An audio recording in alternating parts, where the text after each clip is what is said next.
Day 3. The red weed would have reached our ankles by now, had Robin and I not clambered onto a chair. The weed pulsated and throbbed with a life all of its own, and even seemed to think for itself too, given the way it darted this way and that, as it turned round corners and avoided objects in its path. It made an eerie, gloopy sound too, a little like jelly does, but much, much louder. So loud, in fact, that I began to worry that one or other of the teachers would hear us and come in and investigate. It seemed alien, not like anything any of our species had ever encountered before. We spent a few minutes trying to set the karma machine off in the hope that it would somehow explode and damage the door, but despite me making faces and rude gestures, and Robin calling me every name she could think of, from Muppet to big-headed twonk, somehow the thing refused to shift. How I wish Bettina or Hermione had been here.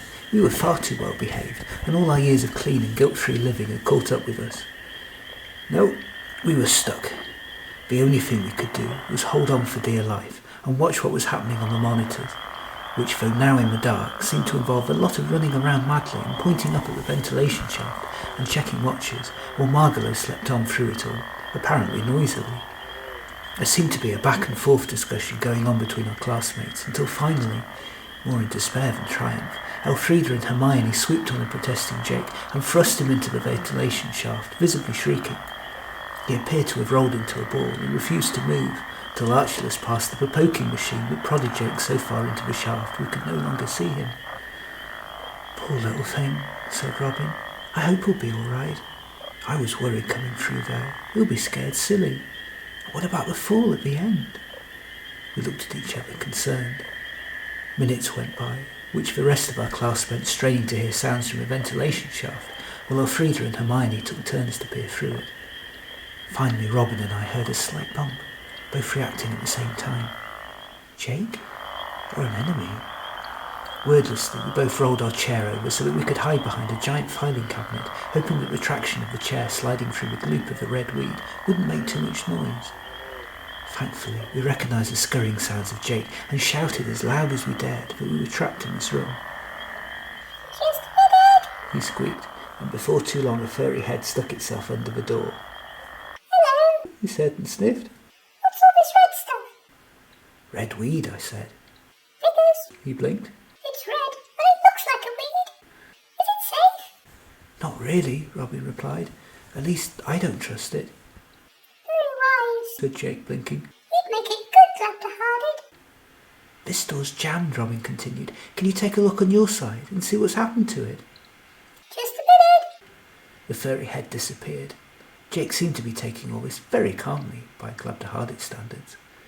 I had read, and we had studied in class, that they have the ability to suddenly draw on reserves of courage and adrenaline when stuck in a truly dangerous position that gave them a feeling of calm, but that evolution had also meant for them to be naturally scared of everything in order to prevent them being in such situations in the first place. It was amazing, though, how often they seemed to end up in such positions anyway, and how quickly those reserves disappeared again when they were around other people ready to take charge, when it would have been a more practical and evolutionary use for those reserves of strength to hang around. And again, I noticed other species have this ability too, particularly humans. "It's locked," Jake cried, sticking his head under the door again. "Oh, this red stuff smells funny." "Can you get through the door? Or under it?" "A good job these doors are built so badly they've all got great gaps underneath them. It's as if they'd been violently shaken by something," asked Robin. "It looks as if there's a way round to us if you climb under the door and then swing yourself onto the ledge above it. You can then scramble your way over to us without touching anything. It's like, you remember the game we played yesterday, Don't Step on the Lava, where you couldn't touch the floor in case you got singed?" "Hot lava?" squeaked Jake, his courage slowly evaporating. "Just an expression," said Robin, biting a lip. "It's not really hot lava, I don't think, though it is red and lava-like. It might even be safe. It's just that I don't trust it. I'm being extra cautious." Jake gingerly made his way through the hole in the door and slowly made his way over to us, swinging from door to cabinet to table to desk to monitor to boxes to us. "How's that?" he squeaked. "Terrific," said Robin, impressed, and I clapped my claws together. Jake smiled, only for the smile to freeze on his face as he looked around the room. "Oh dear," he said. "Oh dear, oh dear, oh dearie, oh dear, oh dearie, my oh dear, oh went to hide behind a table, but there wasn't one that wasn't overhanging red weed, so he sat there on Robin's lap with his paws round my neck, hanging on for dear life. "You can still get out of it, if it comes to it," said Robin. "Go back to the others and tell them what's happened to us." "Leave you here? blinked Jake. In the near dark? With a poisonous weed? That would be against every Glabdiharbit code. We huddle together in times of trouble." We snuggled deeper into our bodies. "Well," continued Robin, "we won't be here forever. I guess if the worst comes to the worst, someone discovers us, either tonight or in the morning. It will be a bit difficult explaining what we were doing here, of course, but we'll be physically fine." "We are going to be in so much trouble," squeaked Jake. "All I see in my future is endless detention, endless lessons with the Maggrumph that never stops, just of talking over and over and over, ordering me to do things I don't know how to do. Mrs. Maggrumph thrusting book after book at me when I don't know how to read, trapping me." Jake took a paper bag out of his pocket and began to breathe through it. "I don't want to die," he cried. "You're not going to die, you silly Glabdiharbit," Robin said. "Wait," she said, an idea occurring to her. "What did you say about books trapping us? That reminds me of something. Did you say there were keys in the lock, Jake?" He squeaked in the affirmative. "Right then, hold on, gang." Slowly, painfully, she wheeled the chair through the red loop and back to the door again, being careful not to tip us. "What are you doing?" squeaked Jake in a panic. "Help! Human with a death wish! Is this how things are going to end?" "Shush," said Robin, finding a carrot in Archibald's box and feeding it to the Glabdiharbit. Like me, she had read that vegetables were a good way of calming down panic in Glabdiharbits. We were now right by the lock. "Anyone got a pencil?" Robin asked. "Oh, wait, of course. I know you will, Colin," she said as I handed her a choice of about 30. She continued. 2B or not 2B? That is the question. "Yeah, that should do," handing the rest back to me. "Look!" Jake squeaked. "I know that Colin especially would believe in writing as much as any creature that's ever lived anywhere in the universe, but I really don't think now is the right time to start composing your memoirs. Why are you writing a suicide note? Oh dear, oh dear." "Nonsense," said Robin, holding a pencil up to the lock while we both clung to a school dress for dear life. "I'm getting us out of here," "Well," said Jake. "if they're not going to kill us, maybe we'll deport us then." He suddenly panicked further and thrashed his legs so much I nearly pitched off Robin's lap. "That would be worse, being sent back to my home in disgrace." "But you want to go home," Robin hissed. "Disgraced or not, at least you'll be home and away from here. But they don't do that to us for getting locked in a cupboard after lights out," "No, said Jake, turning his big worried eyes towards me. worse, we'll probably execute us." "Oh, come on," Robin said. "Even Mrs. Maggrumph wouldn't do that. Well, I wouldn't put her punishments past making us wish we'd been executed first." Jake began to wail. No, I didn't mean that. Look, getting soggy isn't going to help, is it?" "I'm sorry. sniffled Jake. Look, would you mind awfully if I just hid under this table for a few minutes? That would make me feel better. It doesn't seem to be touched by the wind." I prepared to jump ship and join Jake, but Robin wasn't paying attention. "Penguin," I called hesitatingly, but the human was too busy fiddling with the locks. "In a minute," she called over her shoulder, not seeming to notice that I'd actually spoken out loud. "I've got an idea. Anyone see that copy of Endurance, Insurgence or Province around?" I passed to one of each at random. Archibald's copies by the look of it, given it had the same robotic handwriting sloping the same size and shape throughout. And she mused and chose Endurance. "It's the smallest," she said. "Thank goodness there was one short book in the series." "I won't be any help to you." Jake called over his shoulder. "There is no real practical help, you know, just in an academic philosophical sense." Jake began squeaking in panic again, so I moved forward and patted him on the nose, the traditional way of calming down a Glabdiharbit. Robin must have noticed the changing sound, and she turned round from what she was doing and glanced back. By now Jake had disappeared so far under the table that she had to search for his increasingly big wide eyes in the darkness. "I'm sorry I got you into this, Jake," she said and paused.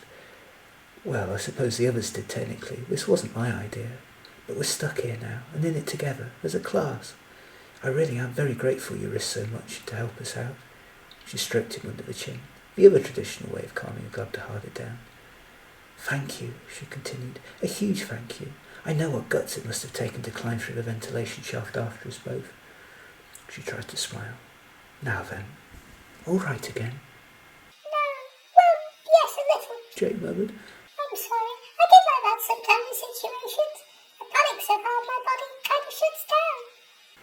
Robin patted him on the head. That's completely normal for a Glabdiharbit, I know. Don't worry.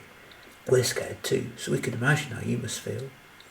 It's worse for me, said Jake sadly.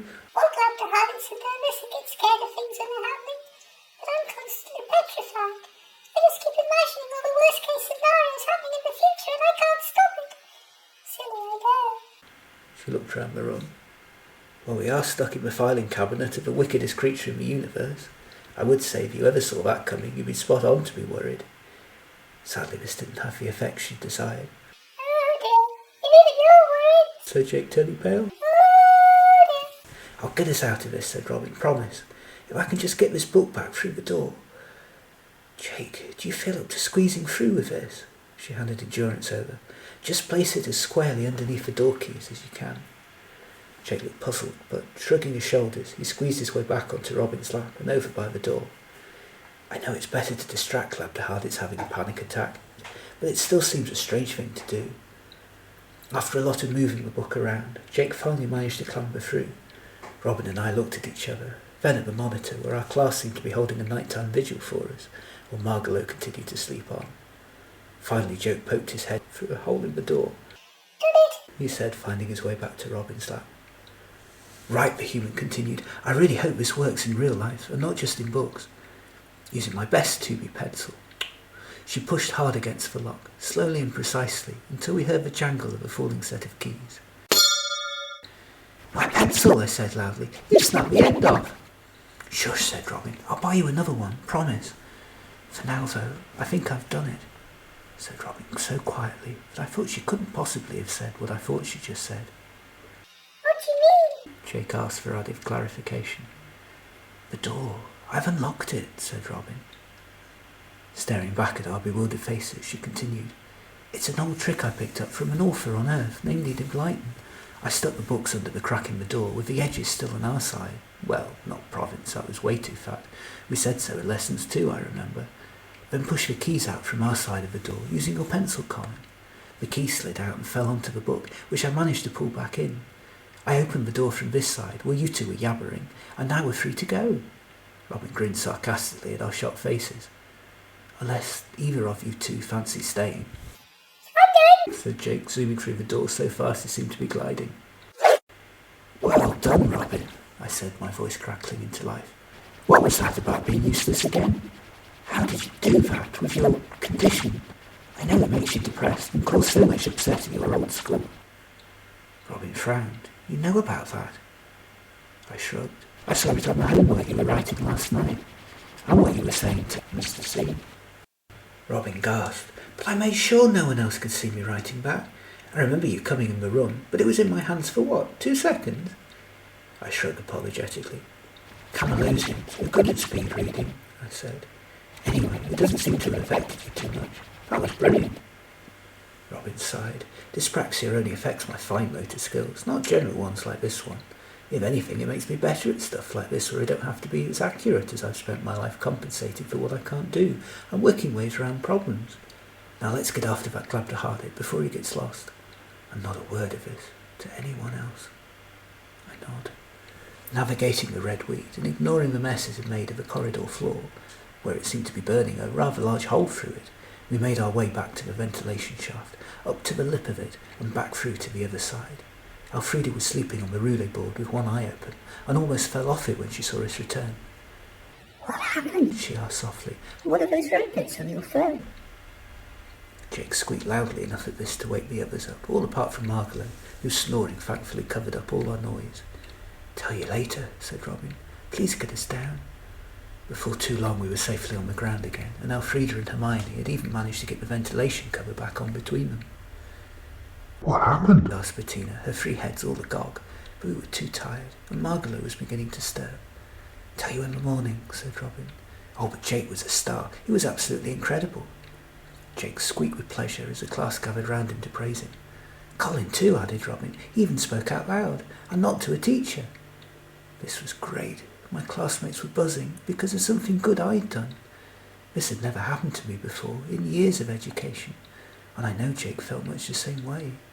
As the rest of us nestled back warmly in our beds, I noticed he crept a little out of his pillow form compared to usual.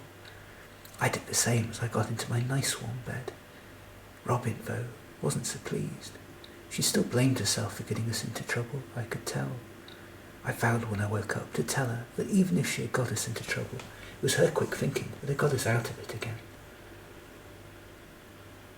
It was the next morning. Everyone else had got up, but Robin was looking sad, so I hung around to keep an eye on her. Lando was clearly doing the same, but she was too lost in her own world to notice either of us, or the other classmates who were still waking up slowly. Instead, when she had got into a uniform and thought she was alone, Robin flung herself on the bed dramatically and sobbed into a pillow. I hadn't the heart to tell her it wasn't a pillow, but XXX's spare marshmallow he kept on his bed to eat later. "I'm useless," snarled Robin, knocking 18 things off the side, including Jake, whom she hadn't seen sitting there. "Totally useless. I can't do the simplest of things right. I'm always banging into something or knocking something else. If I'm not having an accident myself, I'm causing someone else to have one. I thought coming here it would all be different, that I could be a new me. I always blamed it on Earth's stupid high gravity, but now I see that I'm just totally useless." "No, not at all," said Lando, sitting beside her and knocking another 18 things off, including a heavy book that landed on top of Squash. "I don't think you're useless. Didn't you just do something incredibly brave?" "Yeah," said Robin between sobs, "and didn't I mess it up good? I'd still be there now if Jake and Colin hadn't risked themselves to come in after me. You probably spent last night laughing at me. I know I would have done. Now you're all going to hate me. It's going to be like last time. And then I'll end up expelled. Again." "Oh, Robin," said Lando, "nobody thinks that at all. When you didn't come back last night, we were all sat around talking about how brave you were for going at all. That's why Jake and Colin went after you, you know, because you inspired them. You've been nagging at them to go for days, but they both thought it was far too dangerous. It was only your example that made them risk everything to help you, because they're your friends." "Really?" said Robin, lifting her head up. "I thought you all didn't like me already, that you'd made up your minds about me." "Oh," said Lando, "that's just Bettina. She gets like that with strangers. She was the same with me at first. She's a bit sensitive, defensive. A lot of Belobrats are like that, I find, but her nerves are nearer the surface than old Bettina. She takes a lot onto her shoulders. She shouldn't have to at such a young age. Tried to be the leader of us all. She was as worried about you as anyone. As for Margalo, well, she's just Margalo. Her rudeness is her cross to bear, not yours." "So you don't blame me for messing everything up?" Lando smiled his wide Clandusprod grin. "On the contrary, we applauded you for trying. I mean, you did something brave we asked you to do without a moment's hesitation. Well, only a few, despite your condition, whatever it is. I've heard you muttering about it, but I still don't really know." Robin sighed. "I don't know how to describe it, my dyspraxia. It's a whole bunch of brain neurons that don't quite meet up.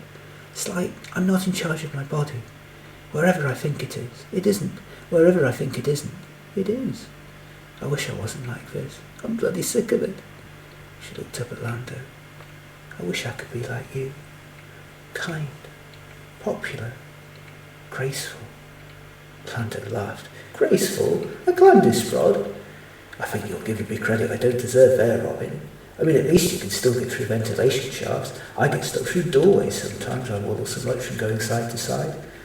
As for popular," his voice trailed off. "Here, maybe. A little. But before, where I went to school and Ziggurat's free, I wasn't really popular at all. Oh, I thought I was, but I was so desperate for popularity I could never truly be popular.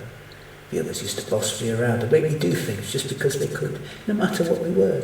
And instead of being pleased with me, they'd laugh at me." He sighed a long Clandusprod sigh. "Tell you the truth, I was the least popular kid in school. I had no boundaries or self-respect. Everyone was always taking advantage of me." "Well," said Robin, "I have respect for you. Everyone here does, I think. We just see you as kind and helpful and caring, or at least I do. We'd be lost without your big heart. This place would fall apart without you keeping an eye on everyone."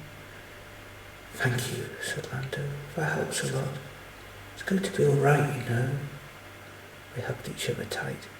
I felt a sudden, confusing pang of not quite jealousy, and wondered if anyone would respect me like that one day. Nobody else got the chance to talk in the morning, partly because we were so tired, and partly because Margalo was always there, sticking her antlers into everything. She'd been to see her mother as usual before lessons, and had been very edgy since returning to the hall. Had it been one of my friends here, I would have told you that she had looked as if she had been told off for something she hadn't done, a regular occurrence to those of us who had suffered Mrs. Maggrumph as a teacher.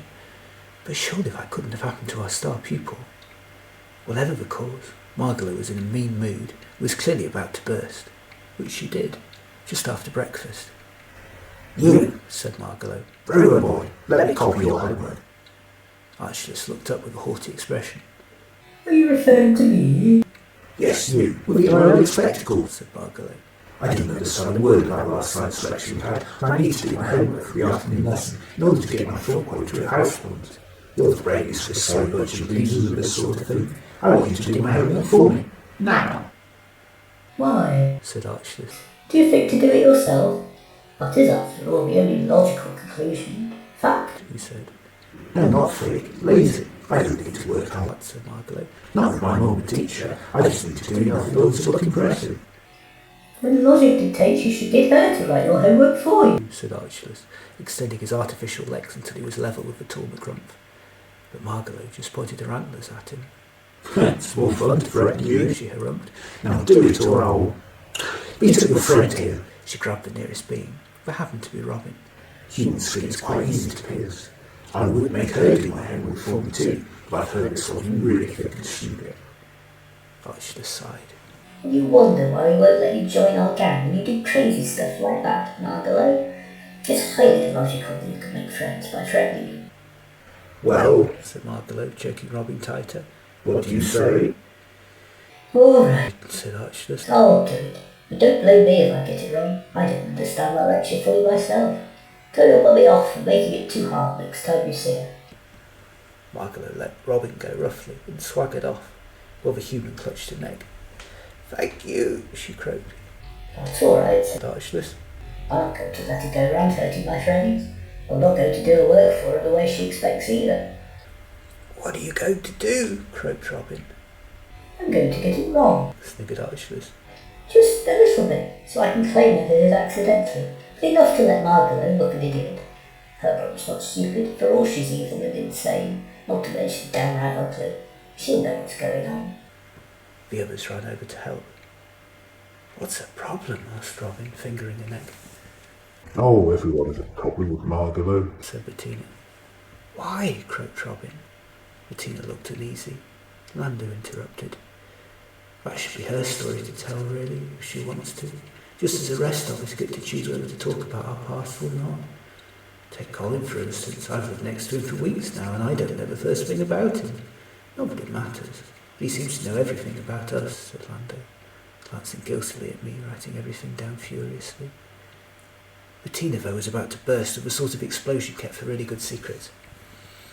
Well, it's not my fault if I actually know, gosh darn it. Margalo was born rich, like super rich. I'm a Belobrat and come from a world where technically and intergalactically even my pool cleaner was rich. But Margalo's family were almost the only family on the Grumpus who were rich. Then one day a mum, that's Mrs. Crudsley Antlers down there, lost it all. No one really knows why, or at least Margalo's not saying. But she's been looking down those antlers at hers at the rest of us ever since. Things were common, but we're unworthy of being in the same school as her, but we're about to pinch for silver, or Belobratinum, or something. It's most irritating. Any chance she has, she tells us all how bad we are compared to her, which of course is rude, and makes her worse than any of us. Why ever could I? Now then, Said Alfreda, putting a wing on her shoulder. that's her cross to bear, not yours. Your cross to bear is how to react to her provocations. So be the bigger person and react to them well.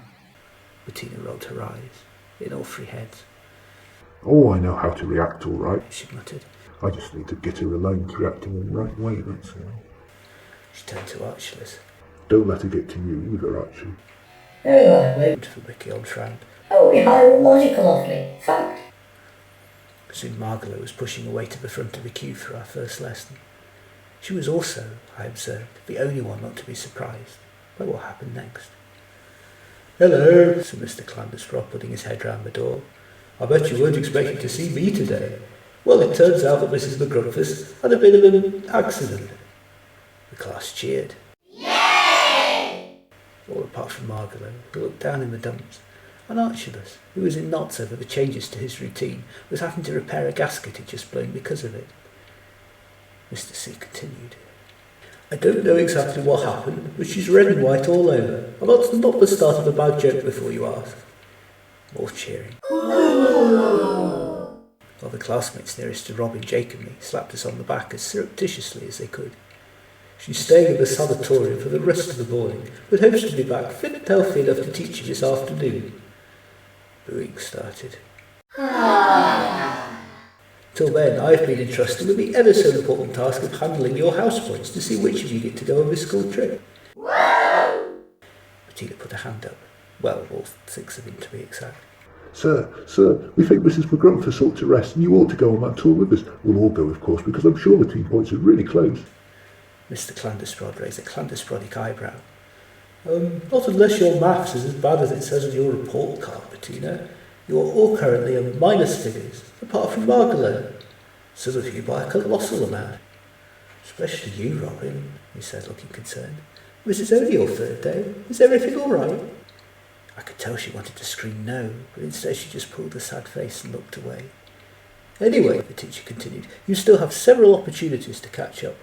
Also, as a special treat, because I don't know where you're up to with your work with Mrs. Maggrumph, and it happens to be a rare nice day on Orpheus, I thought we would take your bicycles out to the yard. Everybody, walk in single file. Yahoo! Yelled Bettina, pushing to the front of the mad exodus for the door. Bax and me on the front of a tandem. It's the only way for a Belobrat to travel. You can all get on the back, Squash, and pedal me. Oh dear, this was going to end in tears, I could tell. Out of my way, fatso, said Margalo, pushing away past XXXX, so she could have a big bicycle. Even the Doosbury Giant stuck on the teeny tiny one. I need to show off my skills so I can get maximum points today and go on my trips, she said. Blotchy was off his lead too, running around and barking like mad, enjoying all the sudden noise and activity. Perfect, Robin, said Lando, coming up and putting a hand on my friend's shoulder. I know you struggle with using your body, and that whatever it is you call it, so using bicycles should be much easier for you. After all, you must know where your body is on a bicycle. Said Robin, about that. While everyone else was, quite literally, putting their pedal to the metal, Robin had gone over to Mr. Clandusprod to have a quiet word. He seemed surprised. No, sir, I overheard her say. I mean, it's not that I don't want to. I can't, sir. What do you mean? Asked Mr. C, confused. I can't actually ride a bike, Robin said. Nonsense, the teacher laughed. Everyone in the universe can ride a bike. I know for a fact they have them on Earth. Why, you even have them in that film about the extraterrestrial we rented last week. Just watch everyone else. See how easy they have it. And pointed out where the class were riding round the yard, having fun. True enough, Jacob built up speed. XXXX was cycling like mad. Lando wasn't far behind. Squash was cycling in circles. Archelaus was pedalling with the least amount of energy necessary. Elfrida was levitating above her cycle. And even Hermione was somehow navigating perfect circles, despite being asleep. Even Margalo had a smile on her face underneath her antler-covered her cycling helmet. As for me, I was using my natural balance from sticking out my Camalosian tongue in coordination with my tail. Surprisingly found it easy enough to write with my front hands, or steering the handlebars with my teeth. What bike have you got? Asked Bettina to Lando. A rally, the Clandusprod said. Really? No, a rally. Yes, really. No, never mind. I have a Dorkian Sapex T-1985 with titanium wheels, Mekkion spokes and quad positronic hubcaps, said Archelaus proudly as we wheeled past, his wheel from top of the bicycles. Before too long, Margalo had cycled up to Robin. Not good with wheels, human, she said. Not good with your feet either. Not with lessons. Just what exactly I'm good with. Robin smirked, ignoring rude comments from bullies. Margalo fumed and used her bike to block Archelaus alongside. Look here, I need my homework this afternoon, doing it quick. I need to get those housewives to Team Maggrumph somehow. And why not do them yourself? Asked Robin. Margalo brushed her antlers. I need to spend all my spare time looking gorgeous. I don't have any time left over. Trivial things in my education, like homework. She thrust a book under Robin's nose. Now you human can make a start with Mekkion here. Get swatted before I start swatting you. No, said Robin. You can't have it both ways. I can't be stupid and needed to do your homework for you. said Margalo, thinking before turning on me. What are you doing skulking there at our face? Maybe I should get you to write my homework for me instead. I tried to pretend this wasn't happening and shut my eyes. This, as it turns out, was a bad mistake, as I couldn't see where I was going. Instead, I ran into a bicycle and knocked her off, just in time for Squash's bike to roar past. I'm so sorry. He said as Margalo rolled on the floor, clutching an antler. I know how painful it is to get squashed. You bent it, She said, pushing her antler back into shape. I can tell my mother about you. If you do, Called Bettina, who had watched events unfold. we shall all vouch that it was an accident, and an accident would occur because you were being a bully. Margalo cycled off, harumphing. Soon cycling had become competitive, and everyone was trying to outdo everyone else. Oi! Mr. C yelled to Afrida, who was levitating over a bicycle, making it move by sheer willpower. No showing off! No showing off. Shouted Bettina, Watch this, a triple-headed wheelie. as she rode a bike up a hill, her three heads flapping in the breeze. I'm the bestest rider in the school. I should be in the Intergalactic Olympics. Yelled Bettina halfway up the hill. Oh wait, She said at the top of the hill as she fell slowly back down again. it's not my fault the gravity's stronger on this planet than it is back home. This would have looked amazing on Helisphere. She yelled even as the bicycle fell over and over, landing on top of poor Squash again. Most people rushed over to help, Lando at the front of the queue. Oh dear. Said the poor Agrosian, still rather dazed. Well, almost everyone could do it, grinned Mr. C, unconcerned. Not me, said Robin shyly. You mean you've never learned to cycle? Asked the teacher. Oh, I learned all right, said Robin, absent-mindedly rubbing her elbow. I learned how to do it at least 100 times, and every time I got off, my body forgot. I had to learn all over again. That happened endlessly. On an, cycle. But once you learn how to ride a bike, you don't forget it, said Mr. C. That's a repetition, a muscle memory. It's like, well, learning how to ride a bike. Well, said Robin, not with dyspraxia. My body feels different minute by minute. I can never feel where my body is at any one time. So every time I get on a bike, it's different. On my good days I could do it, a little bit, but that feeling never lasts long enough for me to get back on. I have to learn all over again, every single time. It's very isolating, as my friends all got to travel around the neighbourhood without me. I fear it will be the same when I learn to drive, and can't work out where my hands are then either, Robin said. She stared after all her new friends riding round each other in the yard. At least here everyone's ensconced and can't go very far. But on Earth my friends are always leaving me behind, literally and figuratively. Mr. C scribbled some notes. No bikes for Class 5C from now on, he said. Oh no, said Robin. I mean, not for everyone else. They're enjoying themselves. I wouldn't take that away from any of them. I'm happy watching. Besides, Jake's here with me, Bicycle's scary. he said, peering out from under a table after one crash too many. Archelaus was wheeling past at this moment. Just a minute. He said, and he rushed indoors. We could hear a noise of soaring, and electronic compartments being fused together. Before too long he was rushing back out to the Glabdiharbit with what looked like a bicycle helmet. Only one with a difference, that where the top of the helmet had been now came with an added section of table. It's just another corner piece. He said to Jake. I know you want to feel safest under the table. Squeaked Jake, and he took off on one of the only 2 bikes left, a huge bicycle that dwarfed him in size. Wait, He squeaked. how do I reach the pedals? Soon there was another crash as he landed straight into the back of Bettina and Squash, who fell over again. Are you sure you won't take part? Asked Mr. Clandusprod to Robin. It's just, I was thinking that as many of you as possible should be going on that trip at the weekend, so I was hoping to hand out lots of house points. I do think as many of you ought to go as possible, so you're out of the way. I mean, so that you all get to enjoy the experience. I don't want to go against Mrs. Maggrumph and change the points around. If I could somehow hand out some extra ones. He trailed off. Robin smiled at him. I don't mind. The others can tell me about the trip when we get back. If they go, of course. Well, said Mr. Clandusprod as Hermione cycled into a wall in her sleep and got stuck, her legs still pedalling. I'd better go back to the class. Try to stay out of trouble, Robin. I will, she said, sitting down in the sun, watching everyone cycle past. I cycled close by to keep an eye on her. So did Lando. Did you hurt yourself? The Clandusprod asked, concerned that Robin wasn't taking part. Or are you one of those alien species that can't handle the sun? Oh no, said Robin, I love the sun. There was a lot of it back home, I miss it. No, it's this dyspraxia thing I have that means I can't balance. That's why you see me dropping things, but it's worse on bikes. The more tired I get, the clumsier I am. The clumsier I am, the more I have to concentrate. The more tired I get. It's a vicious cycle. Jake cycled past squeaking. Cycle's vicious? Ah, it's true. It's what's following me everywhere I pedal. No, dear, said long-suffering Lando, calming him down. It's not chasing you. It rides with you when you pedal. The Glabdiharbit looked round. Oh, He squeaked. why so it does. Robin laughed. Yeah, now I come to think of it, it's a very mean, vicious cycle. Keeps trying to throw me off. I'm happier on dry land, I think. As long as you're all right, dear, said Lando, and he cycled off again. Robin wasn't all right, though.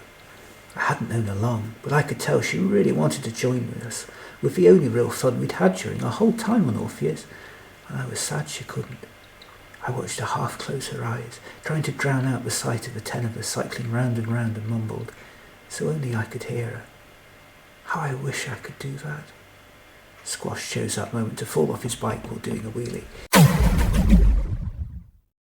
Well, not quite like that perhaps, but something like that.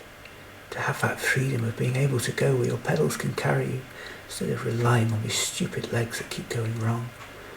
How odd that the thought of doing that seems more like science fiction to me than any of the species or worlds I've seen this week. I thought I saw more slight leakage from her eyes, but I also saw her brushing it away violently, mumbling about needing to be strong. With everyone occupied, Mr. C had gone back inside, with a furtive look on his face, saying he was looking for someone, whereas we never had any visitors on this planet except the delivery men who weren't due for another 5 days. We didn't quite know what he meant. Robin being sat there was a good opportunity for our class to cycle past her in 2s and 3s, as everyone discussed what happened last night, under their breaths. I tried to slow down so I could catch as much of the conversation as possible. Bettina was the first to cycle over to her. Mr. C's finally out the way and we can talk. So what happened last night, Penguin? Asked Bettina, pretending to take a rest and mop her brow in case anyone was looking. You were so late I thought you'd been captured. And why were you 3 so red? Robin told them all about what we'd all seen the night before, and the red weed which had attached itself to yesterday's clothes. Bettina whistled. Elfrida cycled past and caught the end of our conversation. Wait, you say it was like a laboratory? She said. That's weird. I mean, why? None of us are ill. Only Archulus is a test tube baby. That's quite normal in Mekkions, I think. What did that chart with all the names on mean? I haven't asked, but I'm willing to bet Colin wrote them all down, said Robin. He's amazing at things like that. She smiled at me and I cycled over, handing out the relevant bit of paper, because of course I'd written about everything. Weird, Said Elfrida, looking at it. This is just a list of character traits of the sort an author would have made about us. This was a book, which of course it isn't. I'm more interested in the red weeds, Said Archulus thoughtfully. What's that stuff you're doing here? Legally it's too dangerous to manufacture. The way you describe it sounds artificial. But why would anyone create it? I had it on Earth all right, said Robin uncomfortably. I mean, it grows there. There asked the Mekkion. Naturally. That sounds a really weird planet. No, said Robin quickly. At least I don't think so. I still blame that for what killed my parents. They got it in pill form. From a chemist? Asked Archulus. Or a doctor? I've checked my own memory files, but I can't find any mention of it being tested anywhere in the known universe. It would be too unstable. Neither, said Robin uncomfortably. They heard a lot of cheering coming from a trade show close to where they were working and went in to investigate. Soon they were inundated with free samples and told what a life-changing experience it would be if they took it. So they did, and got hooked. It seems to be addictive stuff that makes you feel better, until it kills you. Archulus was shocked. Do the people who gave it away have any medical background or run any stringent testing? I don't think so, said Robin. I did hear somebody say they'd worked in the medical industry. Archulus snorted. Well, that could mean anything. They were probably the secretary who booked all the appointments, or the cleaner, or the caterer. No specialist knowledge needed. Robin looked embarrassed.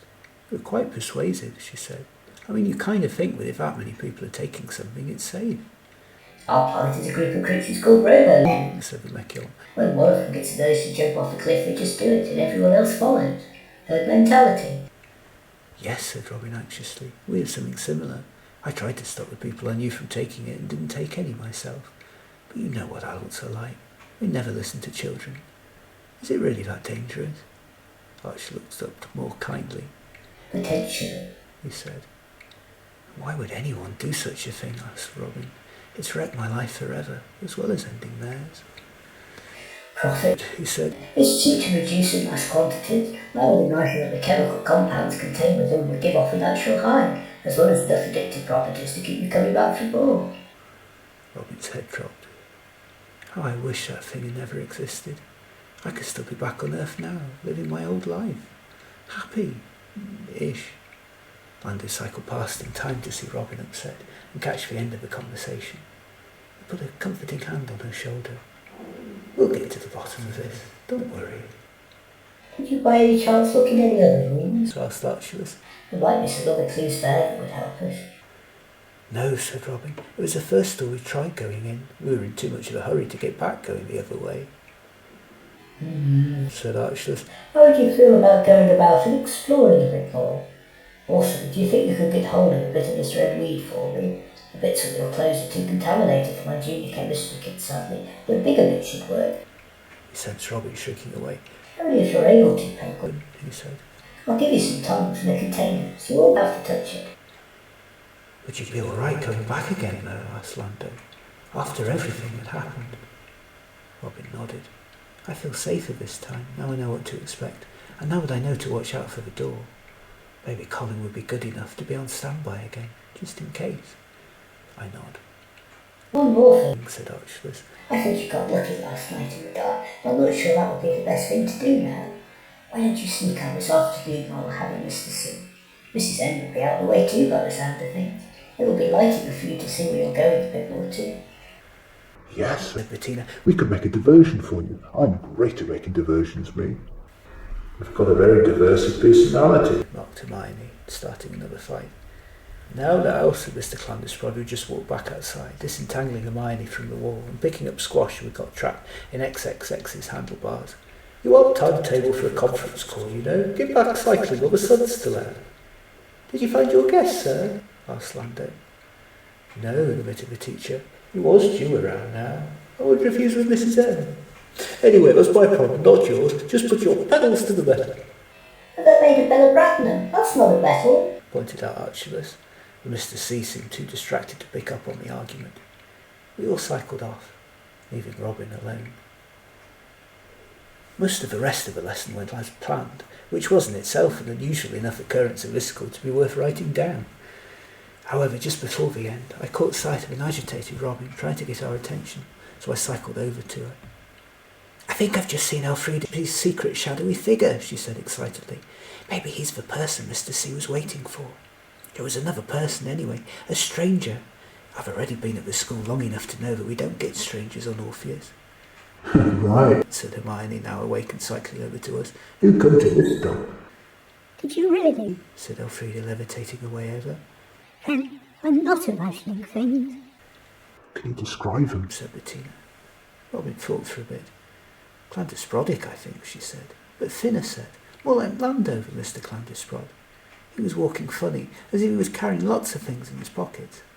At home, said Mr. Clandusprod, cycling past. Latest penguin, said Bettina, doing a wheelie and forgetting that Squash was on the back. Oh, I am sorry, she said. Said Squash, picking himself up. Quietly, almost imperceptibly, my acute Camalosian hearing led me to hear a psst noise. Judging by a reaction, Robin clearly did too. I thought at first that one of the bikes had blown a tyre, but no. The shadowy figure had somehow made it into the great hall. Sudden thought, did that mean he had a key? And he was trying to get Robin's attention without disturbing anyone else. It was indeed a shadowy figure. He clearly was a Clandusprod, as Robin had guessed, with a large coat on full of many pockets and a surreptitious grin that never seemed to leave his face. Back on Camalosia, I would have considered him a good used unscrupulous salesman. He called Robin over to him, lurking in the shadows at the back of the hall. Concerned, I went to follow, lurking in the shadows myself, and keeping a close ear on their conversation. "I'll do," said the Clandusprod, pulling his hat over his eyes. "Can anyone tell me where the three-head master is?" "No idea," said Robin. "I didn't even know there was one. If there is one, we've never been allowed to meet them." Clandusprod looked Robin up and down, raised his hat, and then launched into a long tirade of sales patter that would have made an adult Camalosian proud. "Thank you, young missy. Old Jack Clandustrod's my name. Just while I'm here, I've been asked to provide your school with medical supplies. However, I'm not averse to selling you a few things on the side too, lass. All at competitive pocket money rates for you and your classmates. Flu tonics, COVID tonics, cures for Clandusprod pox, very nasty that is, makes all your spots drop off. Glabdiharbit hair restorer, Doosbury diet pills, Maggrumph Rot, scarlet fever, roulet fever, Doosbury cough, Mrasianart measles, Habridat feather ball patches cream, Camalosian lotion, mump remedies, Maggrumph mump remedies, Mekkion computer viruses. I got the lot here, I have. They just dropped off the back of a shuttle, if you know what I mean, with nudge nudge wink wink, and I wanted to give them all a good home. No questions asked.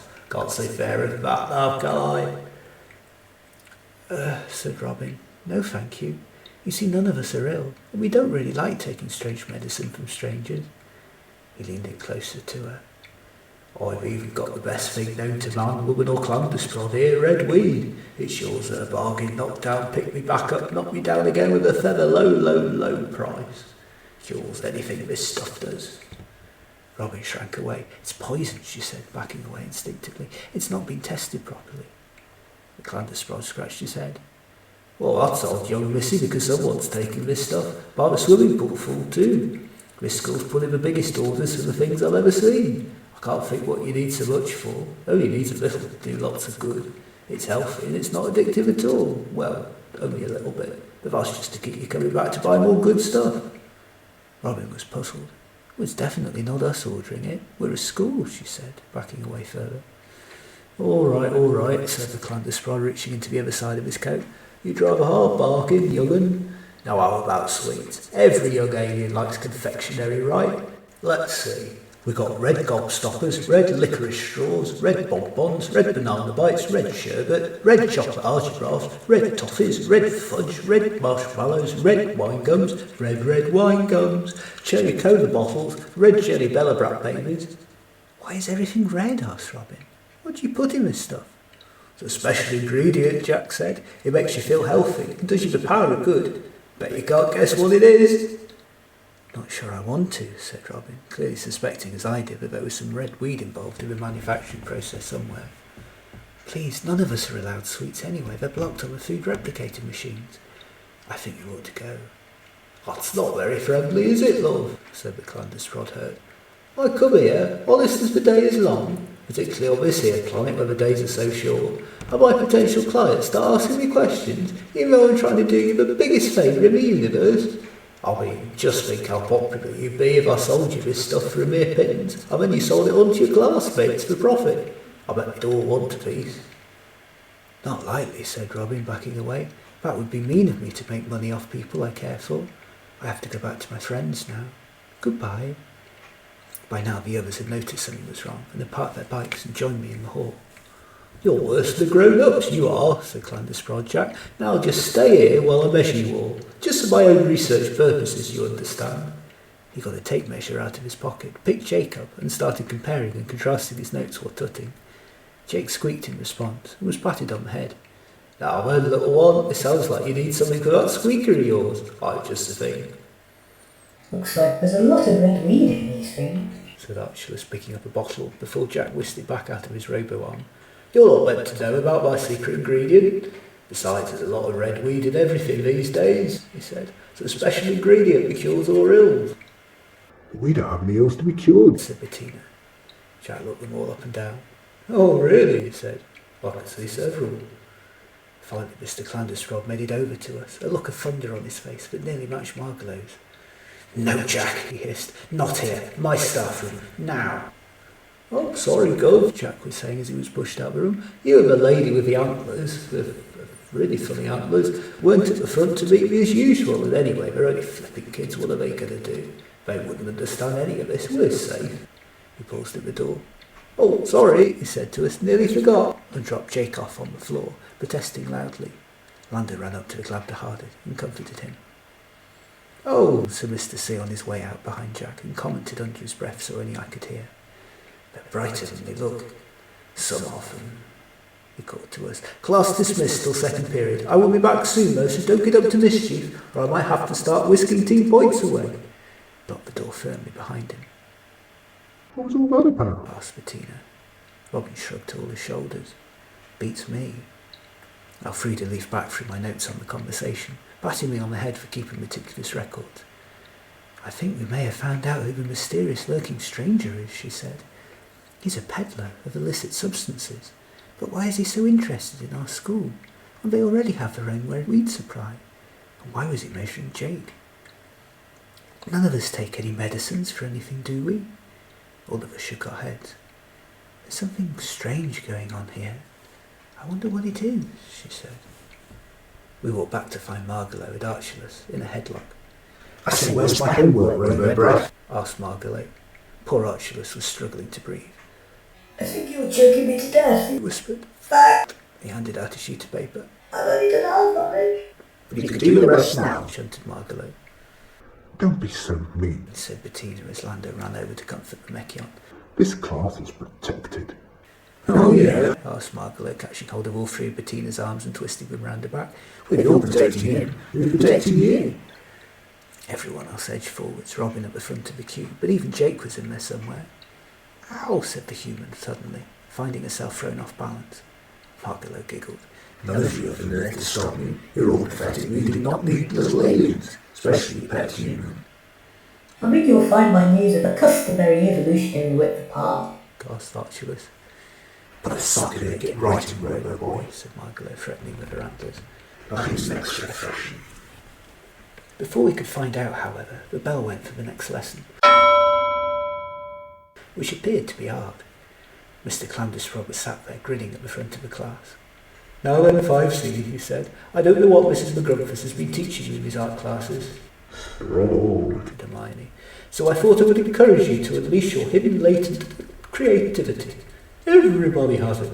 So I want each of you to spend the next hour drawing out your feelings of whatever comes to mind when you think of, say, the school. And remember, I have lots of team house points to give out, so make it good." Archulus put his hand up. But sir, I can't do that. Mr. C frowned.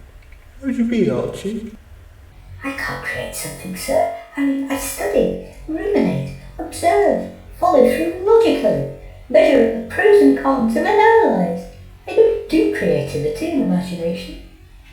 Oh, nonsense. said Elfrida.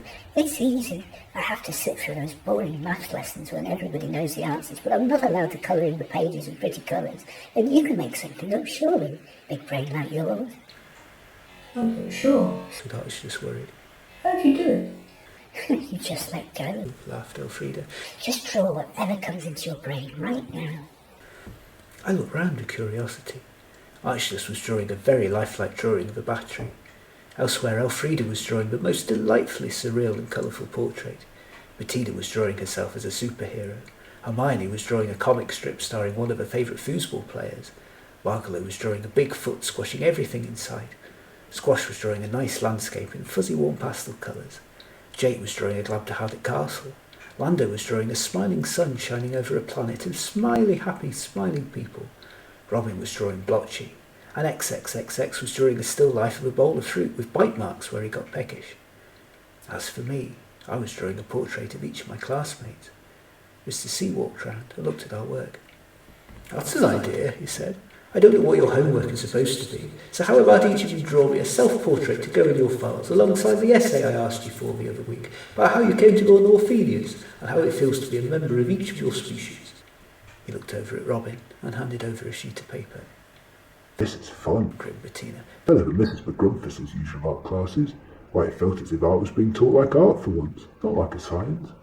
I wish we could have you every lesson, Mr. C. She never had to come back and teach, never, never, ever. "No, said Mr. C, laughing. "She's not that bad, though I have enjoyed being able to teach you all again. And I'll be taking you for science this afternoon too." Cheered most of the class. Only Margalo didn't join in. "I trust you've all done your homework and your favourite element for the periodic table." Most of the class groaned. Margalo glanced at Archelaus, who smiled sweetly back at her. "All right," said Mr. C. "Class dismissed." "You," said Margalo to Elfrida roughly, "draw me and make me look pretty." All right, said Elfrida, giggling. pass me a paintbrush and keep your face still. This won't hurt a bit. No, stupid Mrasianart, not on my face, snapped Margalo. I mean, do my homework for me, and do it properly, so I be a good mum. Why? Asked Elfrida. So I get to go on the trip and have people be proud of me, said Margalo. No, Mrasianart replied. I can see all that all right, but why should I do your work for you? You've got a perfectly good pair of shoes. Do it yourself. Margalo reached over and pulled Elfrida's tidy wings. That's why, she said, because if you don't do what I say, you get to experience pain, and I believe Mrasianart's in a very low pain threshold. Yeah, well, we have a pretty short injustice level too, and this has got to stop, winced Elfrida. The rest of the class came running over, me included. Do it, said Margalo, or else. She ran off. Someone has to do something about her, said Archelaus. And quickly, before she beats up all of us. Fact. You wait, said Bettina. We'll get her back if this afternoon's plan comes off. You won't do her homework for her, will you, Elfrida? Maybe. The Mrasianart grinned. I don't think she'll like it much. I don't make her the ugliest Maggrumph you've ever seen in your life. All open mouths, goalless expression and antlers. In pink too. She hates pink. Hermione rolled her eyes. That won't be hard. She's easily the ugliest Maggrumph I've ever seen. All right, gang, said Bettina. Let's not lose sight of what we're meant to be doing this afternoon. Listen to me. Not you, Colin, sorry. Just in case one of the teachers sees what you write down and uses it as proof against us later. She shooed me out of the room. I'll come and find you when this is over. Promise, said Robin when she saw my glum face. She knew how much I loved observing everything, even though I hated the taking part bit. I was sitting there with my headphones and blindfold on, thinking about what I would write down in my notes later to keep them complete, when both were rudely shaken off. Is the plan all set? Asked Bettina, and 8 heads all nodded. What a perfect idea to solve all our problems at once, she said approvingly to Elfrida and Archelaus. If this works, we'll have annoyed the school bully, harassed the worst teacher in the world, we'll have solved the mystery of the red weed, and we'll get to go on that trip after all. Robin, are you set? Yes, she said, waving a box that Archelaus had made for her under her arm. I think so.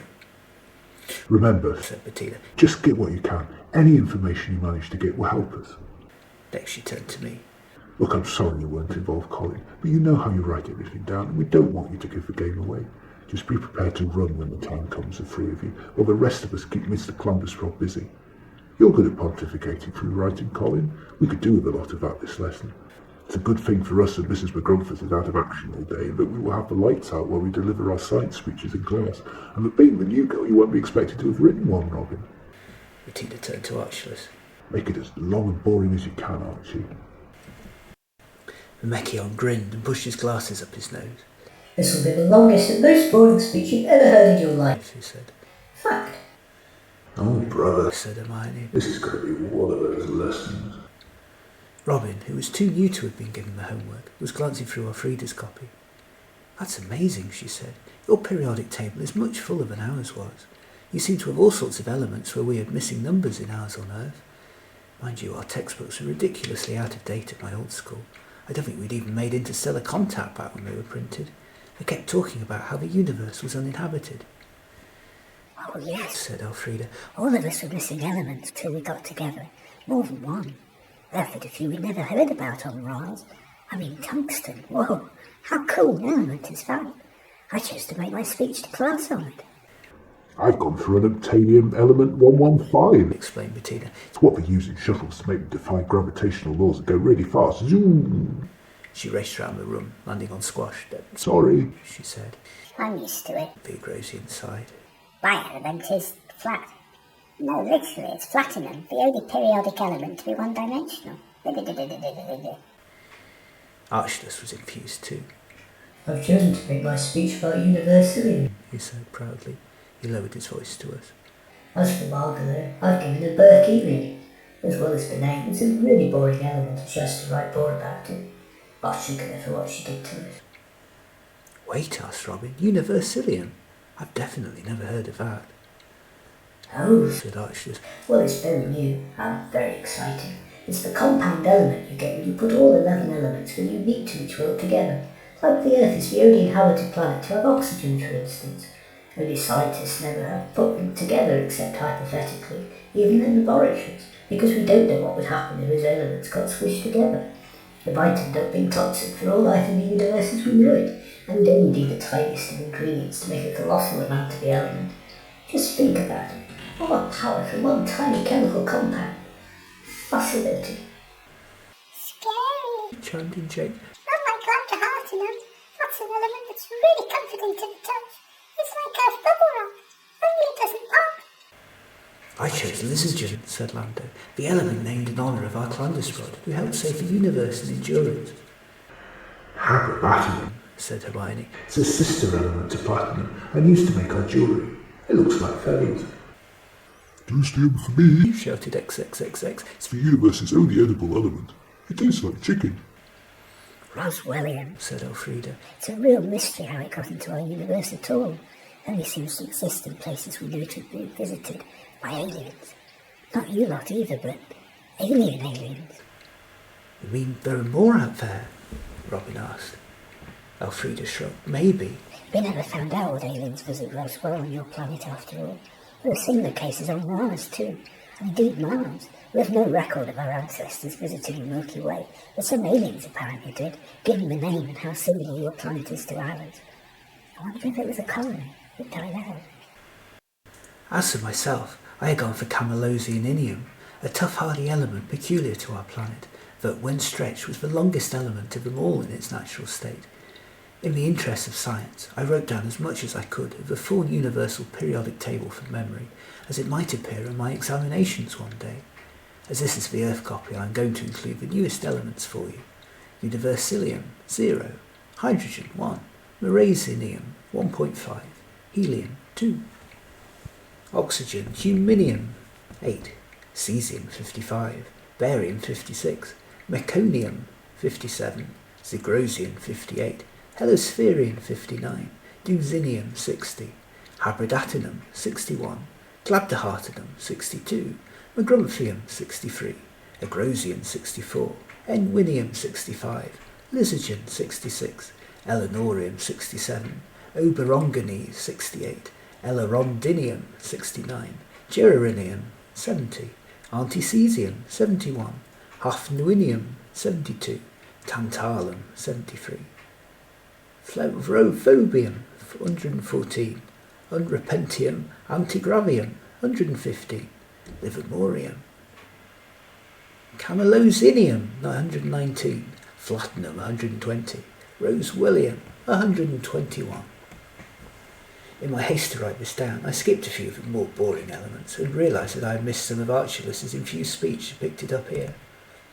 Isn't that weird? Every planet had a gap in its periodic table before we all met, and atomic weights that were unique to our own world, and then the missing numbers were filled in when we combined those unique elements. Periodic table hybrids made up of combined chemicals taken from opposite ends of the universe. They shouldn't fit together, but do naturally, just like ourselves. I would have been obsessed trying to fill the missing numbers in growing up if I hadn't known them. You know how I like things to be complete. It does make you wonder if this universe was made by some divine creator who had a plan for all this stuff, said Elfrida. Not that I really believe, but it makes you wonder. This is a big place, said Archelaus. It's just as likely to be random. The answer against it, though, argued Elfrida. Infinity to one against. Well, it would be infinity times infinity for there to be a big behind it all, said Archelaus. Infinity times infinity plus 1 says there is, said Elfrida. Infinity the square root of infinity says there isn't, replied Archelaus. Infinity times Aleph Null says there is, says Elfrida. I'll stop flirting, you two. Are you ready, Robin? asked Bettina secretively. Do you think you'll be alright on your own? The human nodded. Wait, you used my actual name. You called me Robin. I mean, you know what it is? Bettina grinned. Yes, Penguin, I did. The penguin suits you better. The Belobrat does love their nicknames. Remember, discover as much as you can while remaining safe, and get back in the allotted time. If need be, Elfrida or Hermione are on standby, and they will fly back to get Jake or Colin and send them in after you. You have what I gave you? asked Archelaus. Robin nodded and patted the pocket. Good. He grinned. Just then Margalo walked back into the hall, and we all went quiet. Luckily she didn't seem to notice. "Oh, you," said Margalo to the Mekkion. "Four eyes." Archelaus looked miffed. I'm not sure using an accurate description of my features is meant to be little bit. Yes, to Atlas? "My homework ready yet?" asked Maggrumph. Off the press. Said Archelaus, holding a work out for her. Enjoy it, because I won't be doing any again. To make this an occurring pattern would be a logical fact. "I'm the one who decided that. Harumphed Margalo. After all, you've many more friends than it takes to be in front." She towered over the Mekkion. However, he used his hover boots to rise above her. Wait before you go. 6 eyes. Archelaus said, calling over Bettina. Give our friend here warning if she hurts any of our classmates ever again. Bettina walked over and towered over both of them. Friendly warning, classmate. If you hurt one robotic wire on my friend's body, one hair on a human's head, or one bit of fur on the Glabdiharbit, or even so much as chew one of the Camalosian's pencils, then your antlers will be twisted so far around your head you'll be able to pick up BCBC broadcasts for the rest of your life. Got that? Margalo scoffed, and never quite said she did, but seemed more cowed. She wasn't above yelling, "See you later, losers." as she wandered off, however. I can't really do any of that, of course. Said Bettina, wringing her hand. I'd be expelled. Again, but Margalo doesn't need to know that. You know, I'd be surprised if she's the only one of us here that wasn't expelled from our previous schools. Well, I guess we'll soon find out what's going on. Hopefully. Don't worry, Grinned Archelaus too. I've fixed the homework for her. "You got it wrong," grinned Hermione. "On purpose. I didn't know you had it in you, Archie. I thought you were capable of getting anything wrong." Oh no, He grinned, pushing his glasses up his nose and doing a wheelie. everything I've given her is completely accurate. Perhaps a little too accurate for her feelings.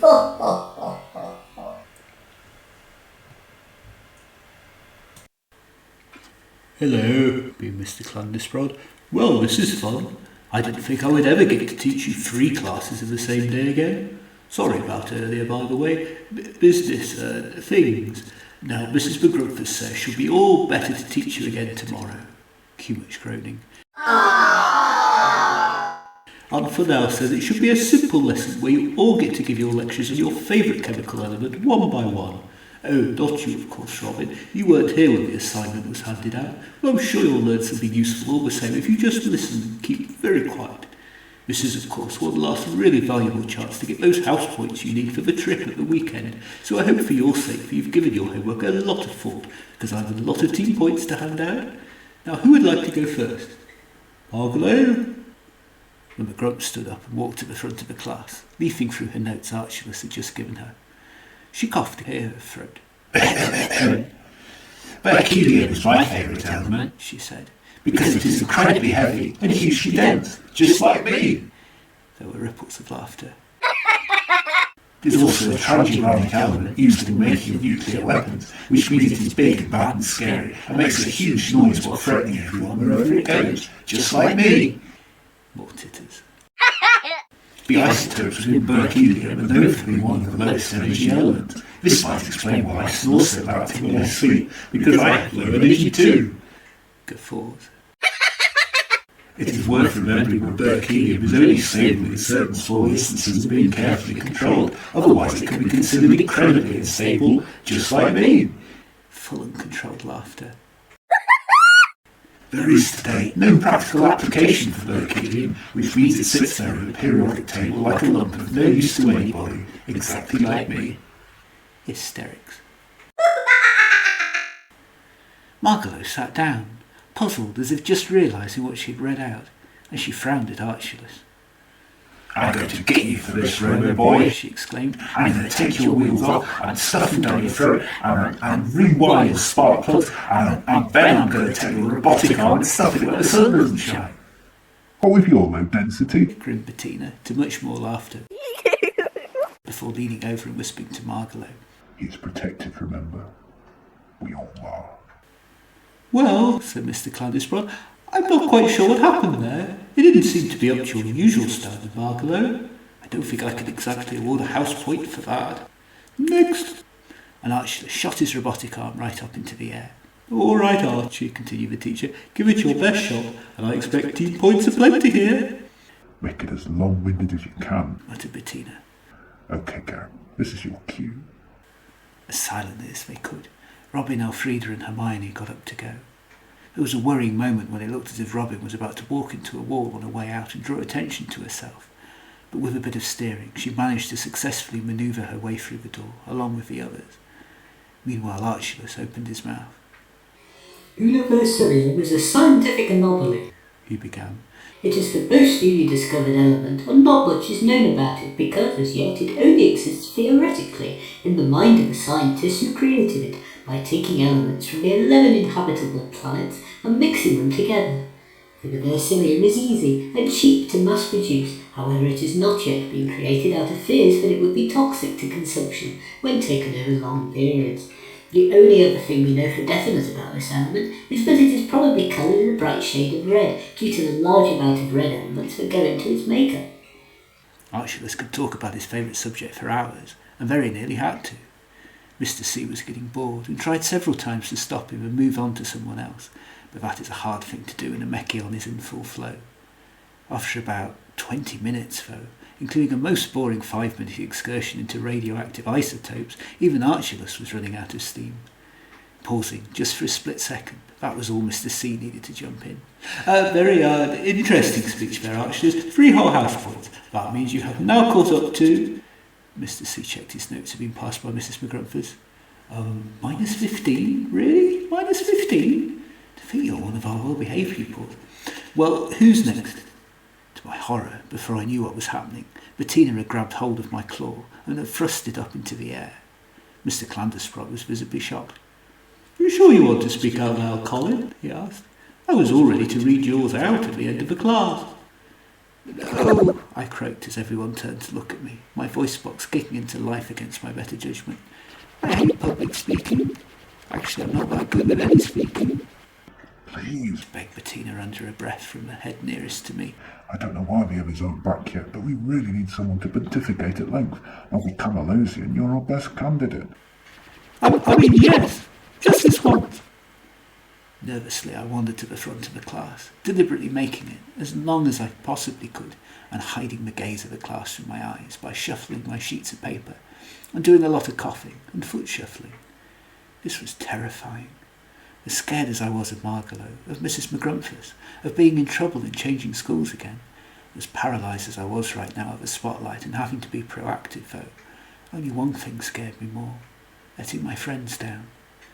I glanced at my classmates, Bettina nodding encouragingly, Lando offering warm smiles, Archelaus grinning with relief at being able to rest, Jake looking at me as if I was the bravest person in the universe right now, XXXX raising his pastries to me in admiration, Squash silently cheering, Margalo scowling hard in defeat.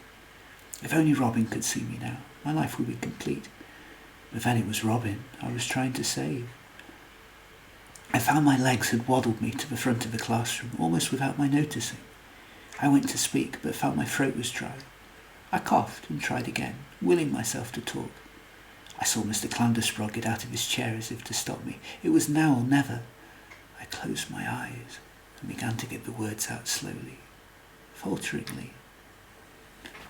Camalosian is a very stretchy material, I began falteringly. It was given the periodic table element number 119, vis-a-vis the periodic table, as it was next to be discovered after Noctunium, element 118. Although at one time it was ascertained by scientists to be a hypothetical element, experiments have delivered evidence that it is in fact a physical corporeal entity best used in the manufacture of nickel-elastic. I stumbled on as best I could for several minutes, stringing out every sentence to the best of my abilities. Thankfully it got easier with each sentence, as I began to lose a sense of who I was, and instead became personally invested in my chosen element. I was still grateful, however, to see Elfrida and Hermione making their way back to the seats, looking worried. There was no sign of Robin. I glanced at Bettina, who nodded at me to sit down. She herself rushed up before Mr. C could look round the room and see that the human was missing. I don't know if I can talk for as long as the others, she gabbled. but I shall do my best. My favourite element is Hemispherium because, well, it's the only element that only grows on my home planet, and it's the best. You could use it for all sorts of things, from making frying pans non-sticky to piloting space shuttles. It's such a super-duper useful little thing. I'm amazed that the rest of you in the universe can cope without it. The best thing is that it's a renewable source too, so we can keep replanting it, and it will grow again, which is just as well given all the exports we've been delivering lately around the universe, as everyone realises just how brilliant it is.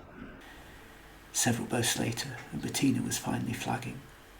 Got me next, sir, said Arch, this before Bettina had even properly finished speaking. I forgot to tell you about my top 1,000 fascinating facts about Universalium.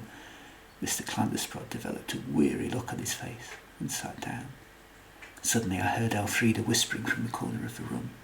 Wordlessly I got up to follow her outside, collecting my scraps of paper, and figuring Mr. Clandusprod was unlikely to make eye contact with me in case I started talking all over again. "What's happened?" I asked with my eyebrows, as Elfrida pushed me towards the ventilation shaft, towards an equally worried-looking Hermione.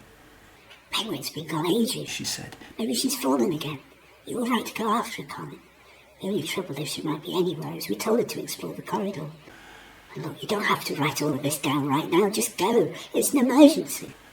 Putting my pen in my mouth and vowing to write everything down later anyway, I found myself being hauled up by the pair of them until I reached the lip of the familiar ventilation shaft.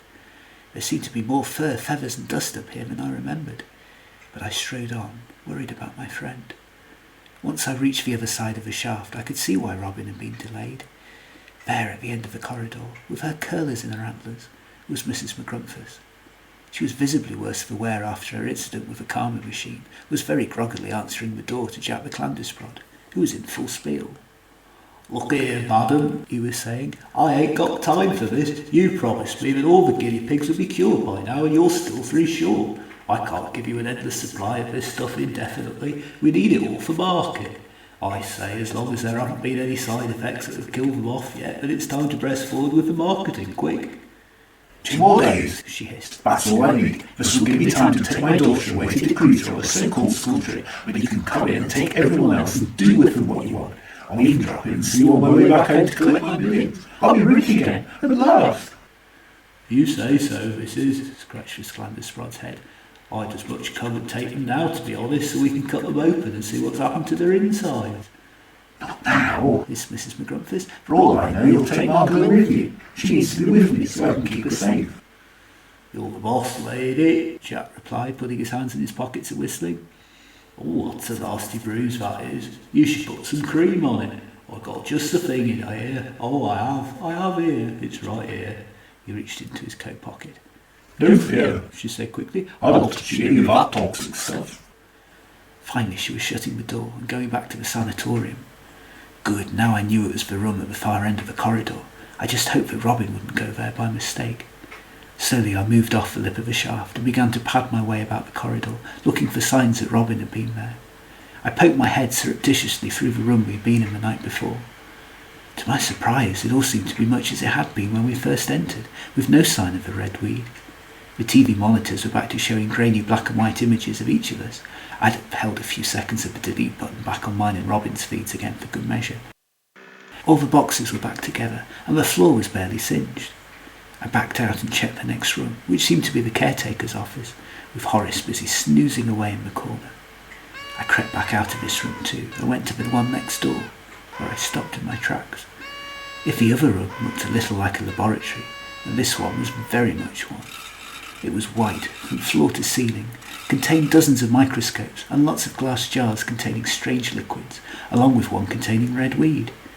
Over on the wall were a number of strange names for medicines I had never heard of.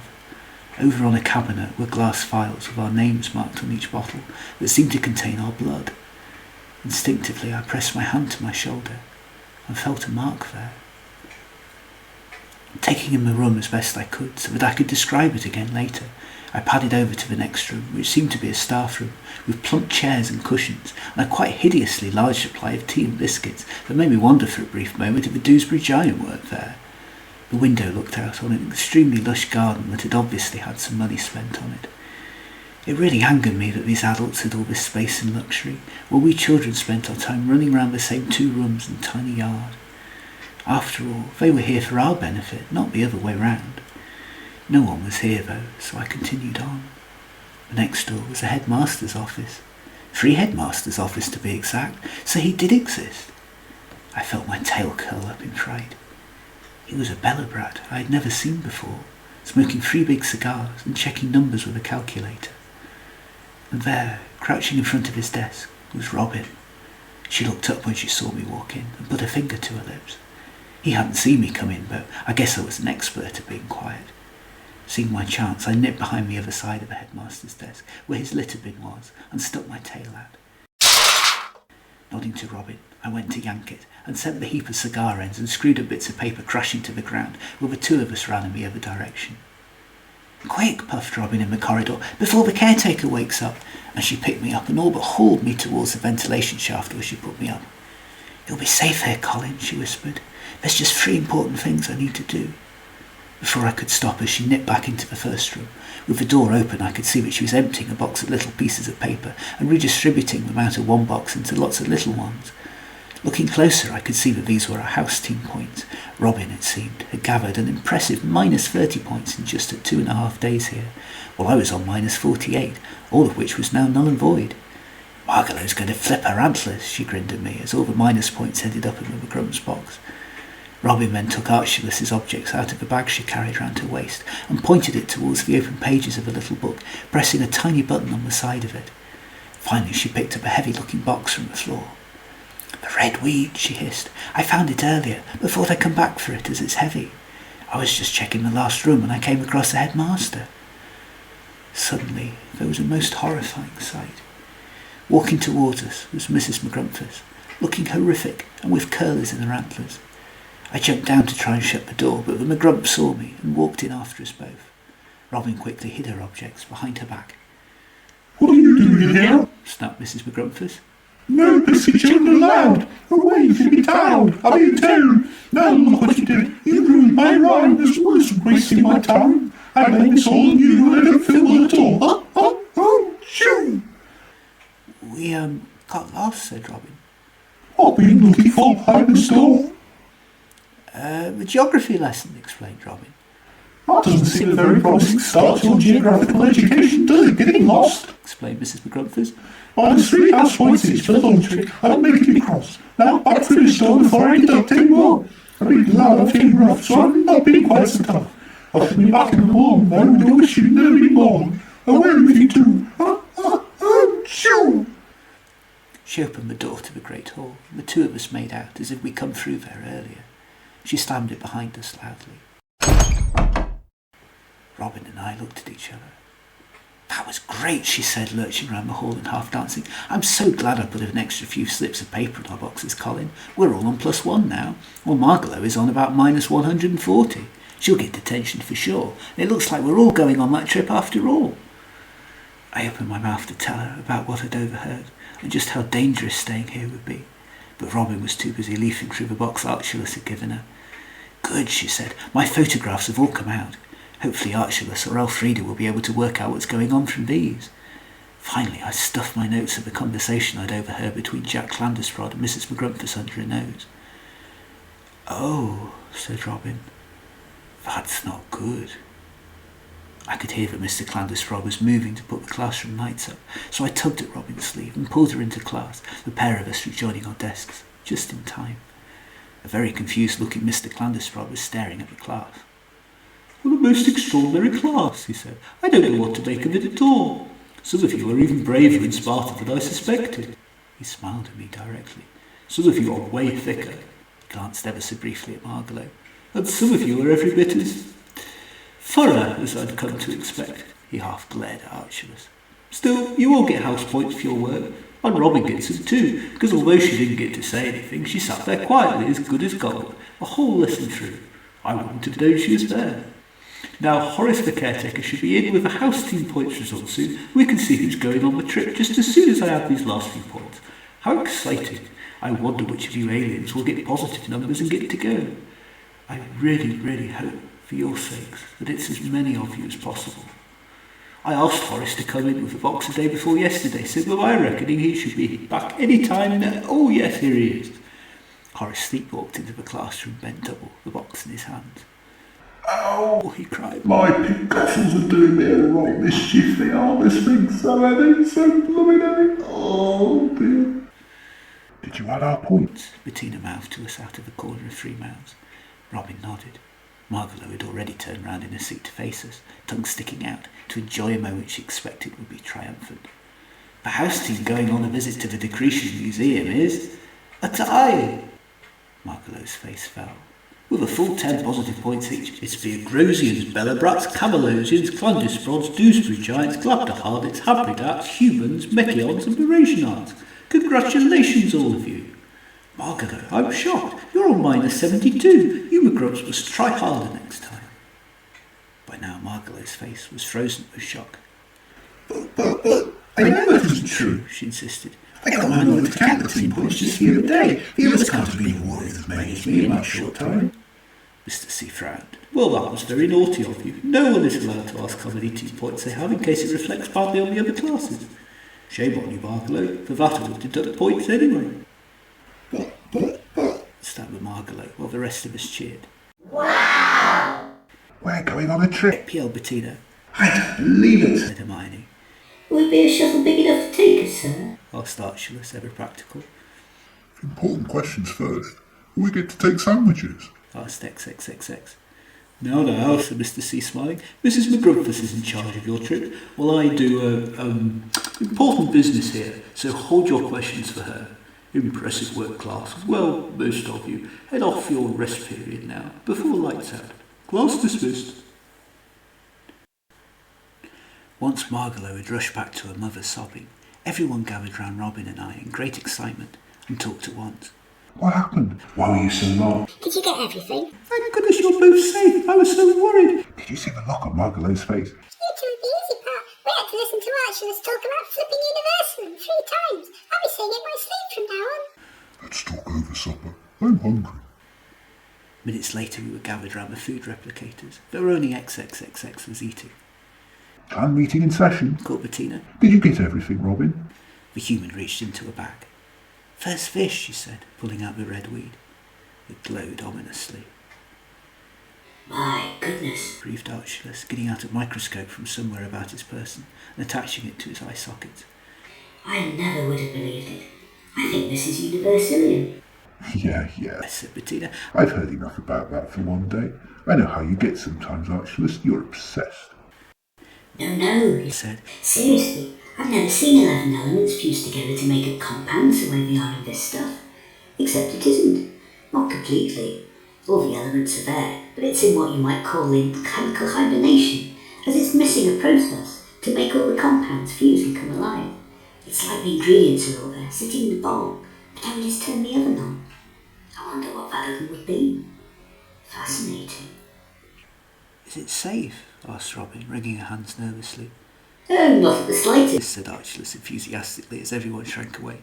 It probably won't do any harm in small quantities like this. Well found, Robin. We've all had our fit of science. Said Bettina dismissively. Did you do the other stuff? Yes, the house team points you know about already. I also got some photographs, said Robin, handing Archulus his box back. Wow. He said, his robotic eyebrows arching up in surprise. I see what you mean by all the tables up on the wall with our names on, and all these samples that seem to be linked to us too. How weird. He turned a few buttons on his camera and put in a new pair of lenses. Roulet vision and ultraviolet. He explained, even though nobody had asked him. This should help me see everything clearer. Well, you did really well taking the photographs, Robin, I have to say. What do you make of it, Archie? Breathed in Hermione. I would say it's a list of symptoms. He said. I do recognise my own, and a few others. But why should they be written up on the wall? To remind them to be nice to us, asked Lando. That would be very out of character if true. Muttered Bettina. There must be something more about this one, I think. Oh yes, I also got this, said Robin, passing round a scrap of paper she'd ripped out of the book. What are these numbers? Asked Bettina, surprised. It's a whole load of important contact information I took. There are numbers there for the school inspectors and another for the doctors and some caterers and suppliers, said Robin proudly. I found them on the floor when I was stuck in the headmaster's office and thought we might come in handy. I propose we call the inspectors one sometime and let the adults know what's going on here. He has an office, gasped Lando. Wait, hang on a minute. We have a headmaster. A free headmaster, grinned Robin. I think we found out who your mysterious shadowy figure is, Elfrida. I even got a photograph, look. Robin passed it round, and everyone studied it. So he's a Belobrat? Asked Elfrida. Well. Of course. Beamed Bettina. Everyone in a position of power and importance is a Belobrat. Judging by what he was muttering and typing up, he's a crook too. Look, said Robin, handing round more photographs of what was on his desk. Interesting, muttered Archelaus, who had put his normal eyes back in their sockets. I'm not quite sure what's going on here, but it looks as if he's been playing the stock market, whoever he is. Just look at all his markings. He's got inside information from somewhere about something. I'm just not sure what. It's definitely dodgy though. Fact. Give me that, said Elfrida, turning the photograph upside down. I know him. He's the Environment Minister for Helisphere, isn't he, Bettina? The Belobrat shrugged his shoulders. Beats me. They can't kick a ball into a hoop or dance for Wazula in a victory dance. I'm not interested in them, to be honest. I'm sure I've seen him, said Elfrida. Together with those list of symptoms on the wall, said Archelaus. I have to tell you, I'm starting to get a very bad feeling about this. Fact. There's something else we should tell you, said Robin, suddenly a million times more serious. Colin overheard Mrs. Maggrumph talking to that dodgy Clandusprod at the front door. I showed everyone my notes, feeling proud as they praised me for coming to Robin's rescue, while she was praised in turn for keeping calm. There was an explosion of anger once everyone had read through to the section on guinea pigs. They can't do this, said Bettina. You think we're the guinea pigs? Asked Elfrida. We haven't eaten anything, said XXXX. Well, only what we were meant to. No one's given us anything. Have they? No pills or medicines or funny foodstuffs. We all shook our heads. That spiff Clandusprod offered me something, said Robin, but I wasn't going to take it. Phew, muttered Elfrida. A good job we got those house points. I hate to think what might have happened if we weren't allowed on that trip and our time was up, whatever that means. I wonder if they were just going to keep the ones of us who were smartest and could be presented as cured. Whatever cured means here. What about Margalo, though? Asked Lando, suddenly worried. She'll be fine, said Bettina. We're not going to kill one of their own, are they? I bet we will, said Hermione. They're evil, a lot of them. Bet they won't.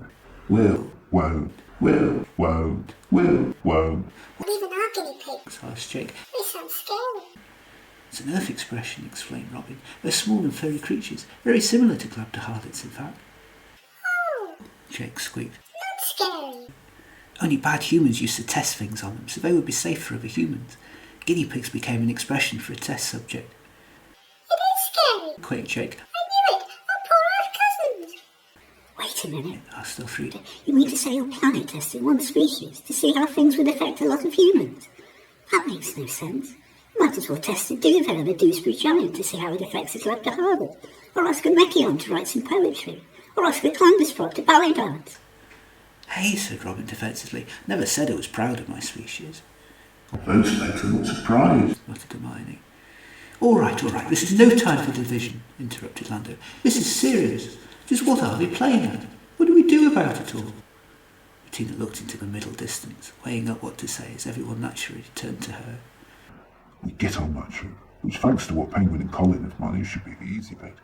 We go round that stuffy old museum, and we get out of there as fast as we can. When everyone's back is turned, we run away from the teachers.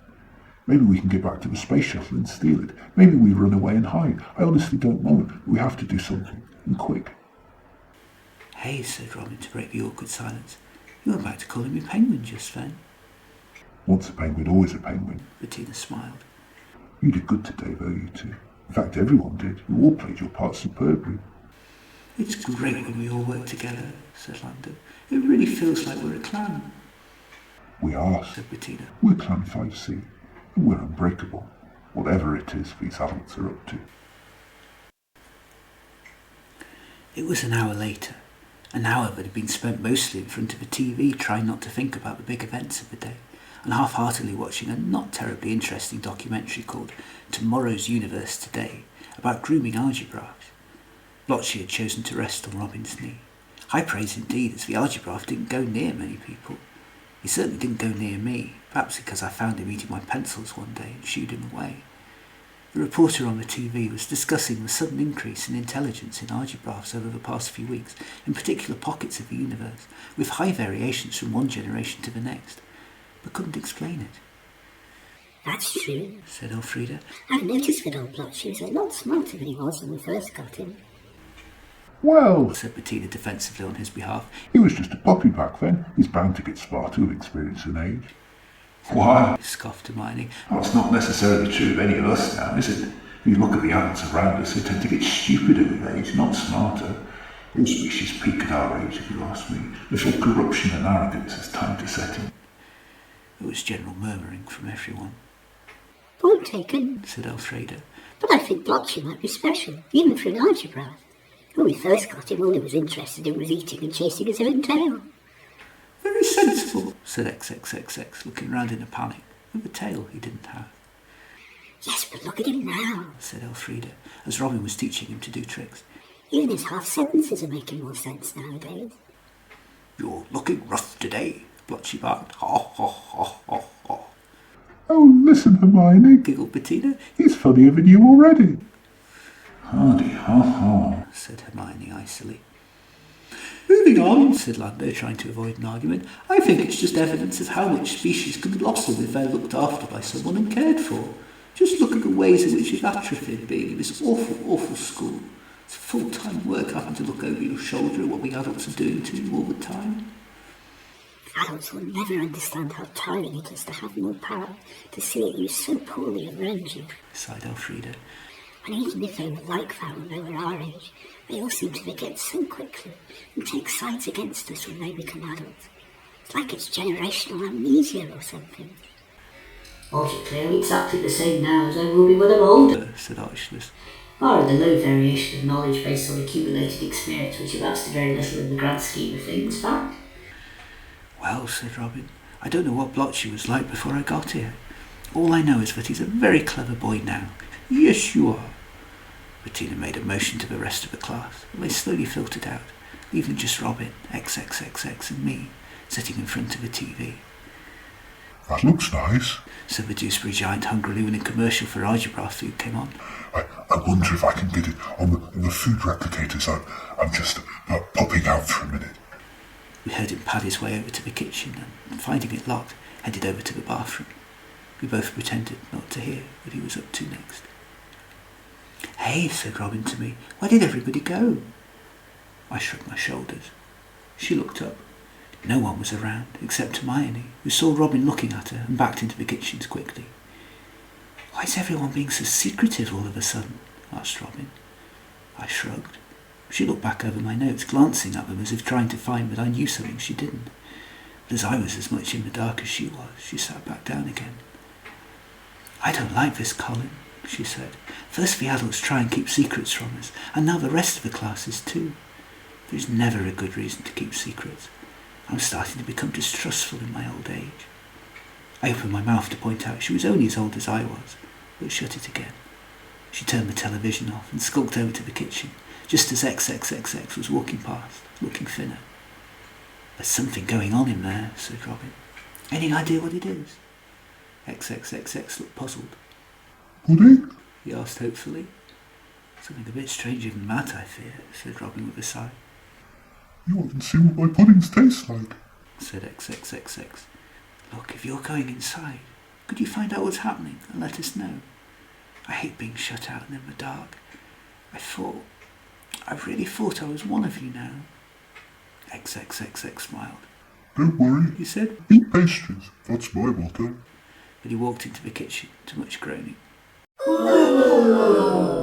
He came back out again. What's happening? Robin asked. My dignity cannot be bought, said XXXX. Please tell me, said Robin, stamping her foot. I hate secrets. Why is so much of childhood knowing that people are keeping secrets from you and trying to work out whether they're for your own good or not? Why can't people just be straightforward about things? She held out a chocolate bar she'd taken for lunch and had never eaten. Please, she said, composing herself. Well, even if I can't be bought, my dignity can, I suppose, be held to ransom. XXXX said, taking the chocolate bar off her. Ooh, Earth chocolate tasty. All that gloom. Oh, Robin, you're such a sensible alien species. If someone, an unnamed individual, was to get suddenly very hungry, starving even, and find a whole banquet laid out in front of them they hadn't been invited to, and they were, really on the point of starvation, and the food kept looking and looking and looking at them to the point that they couldn't possibly think of anything else, would you say, hypothetically, that this person was morally obliged to not eat any of it? Well, said Robin, trying to think out loud, I would look for labels or something to tell me what the occasion was. Then I would ask around to see if anybody knew what it was. Then if I had done all I could, I would feel that eating just a little of it was morally acceptable. Oh, good, said XXX with release. Nobody seemed to know anything about it when I asked. I mean, this hypothetical person, I'm sure he'd asked ever such a lot of people. XXXX eyed the door to the food hall hungrily. Robin laughed. This person? They wouldn't happen to be a Doosbury Giant, would they? I'm not sure, said XXXX, crossing his fingers behind his back. I mean, they could be, but I wouldn't swear to it. They could be a Glabdiharbit. They have healthy appetites. All those, these they forage all the time. The big, cuddly fatzos. I could tell from the way that Robin was trying not to laugh that she thought this as unlikely as I did. The way I see it, all that food comes out of replicators anyway, doesn't it? The human continued. So it's not like you're stealing food as such. The person could just order some more. Thank you, said XXXX. You know how to stop a Doosbury Giant feeling guilty and have an empty feeling eating away at them. He turned round and walked back into the kitchen again. It's all right, everyone. I'm only going to eat this hypothetically. Ooh, hypothetical food is as delicious as the real sort. There were more groans. Robin could contain her curiosity no longer and pushed open the door. The first thing she spotted was XXXX balancing a giant cream pie in both hands. The second thing she spotted was the rest of the class trying to get him to stop it. Oh, XXXX, said Bettina, distraught. This was meant to be a surprise, a midnight feast for Robin. You spoilt it now. Do we get to eat it now? Asked XXXX.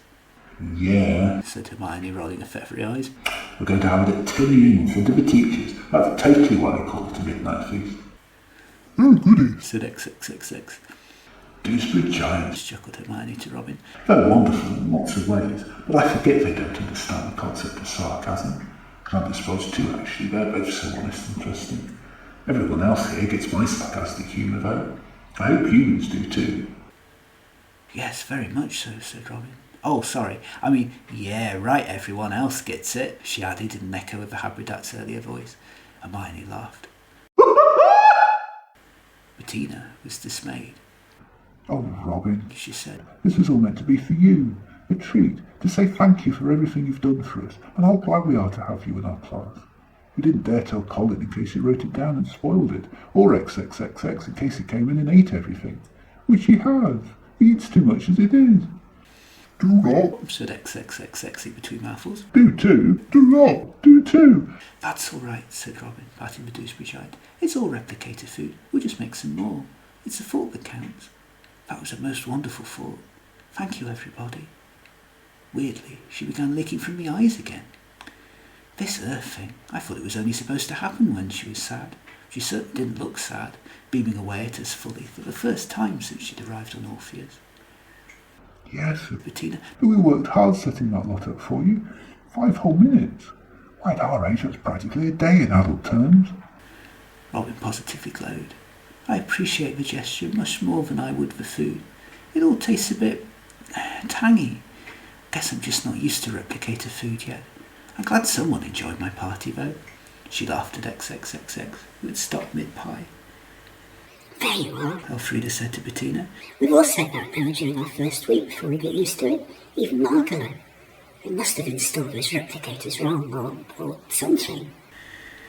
Maybe it's just the taste of captivity we don't like, muttered Hermione.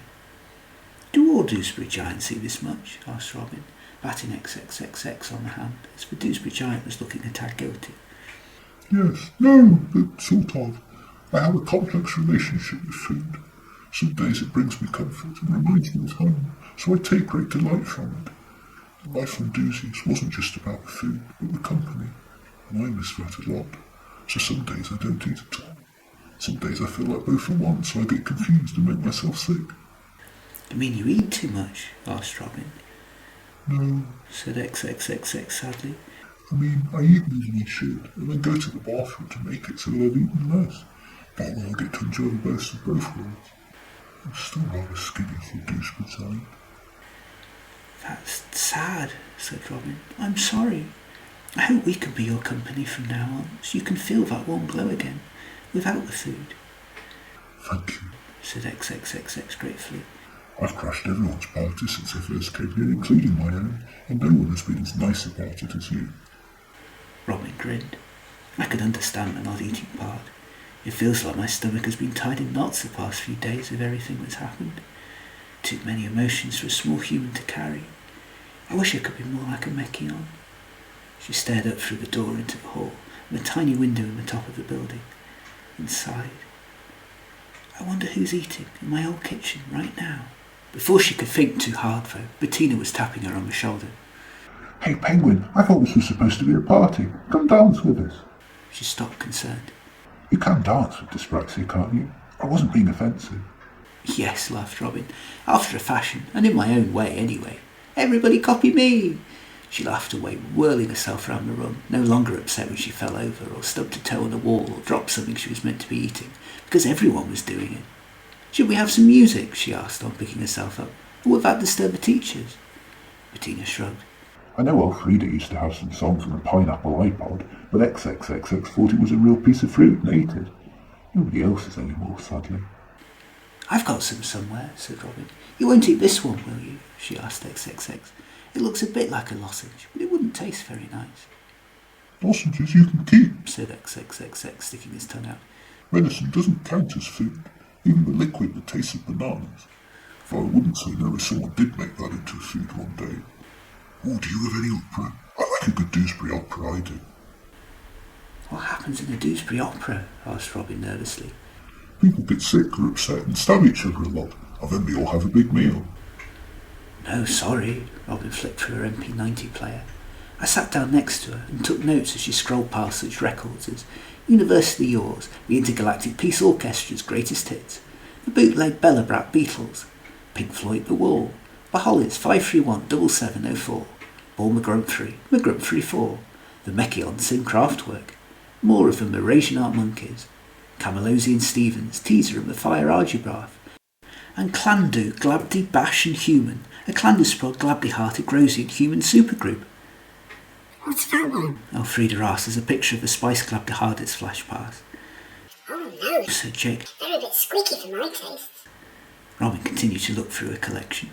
Oh, here's one. This is proper 20th century Earth music, she said, putting on a bird song entitled Child of the Universe. Soon Class 5C were dancing round the room to the strains of Roger McGuinn at the peak of his country rock psychedelia phase, and banging their feet to each of the sudden explosions in the song. A few extra rounds of the food replicated later, and everyone was full, happy and content, and this felt good. Briefly, like childhood was meant to be, full of good food, good company, and safety. Thank you, everyone, smiled Robin. I feel much better now.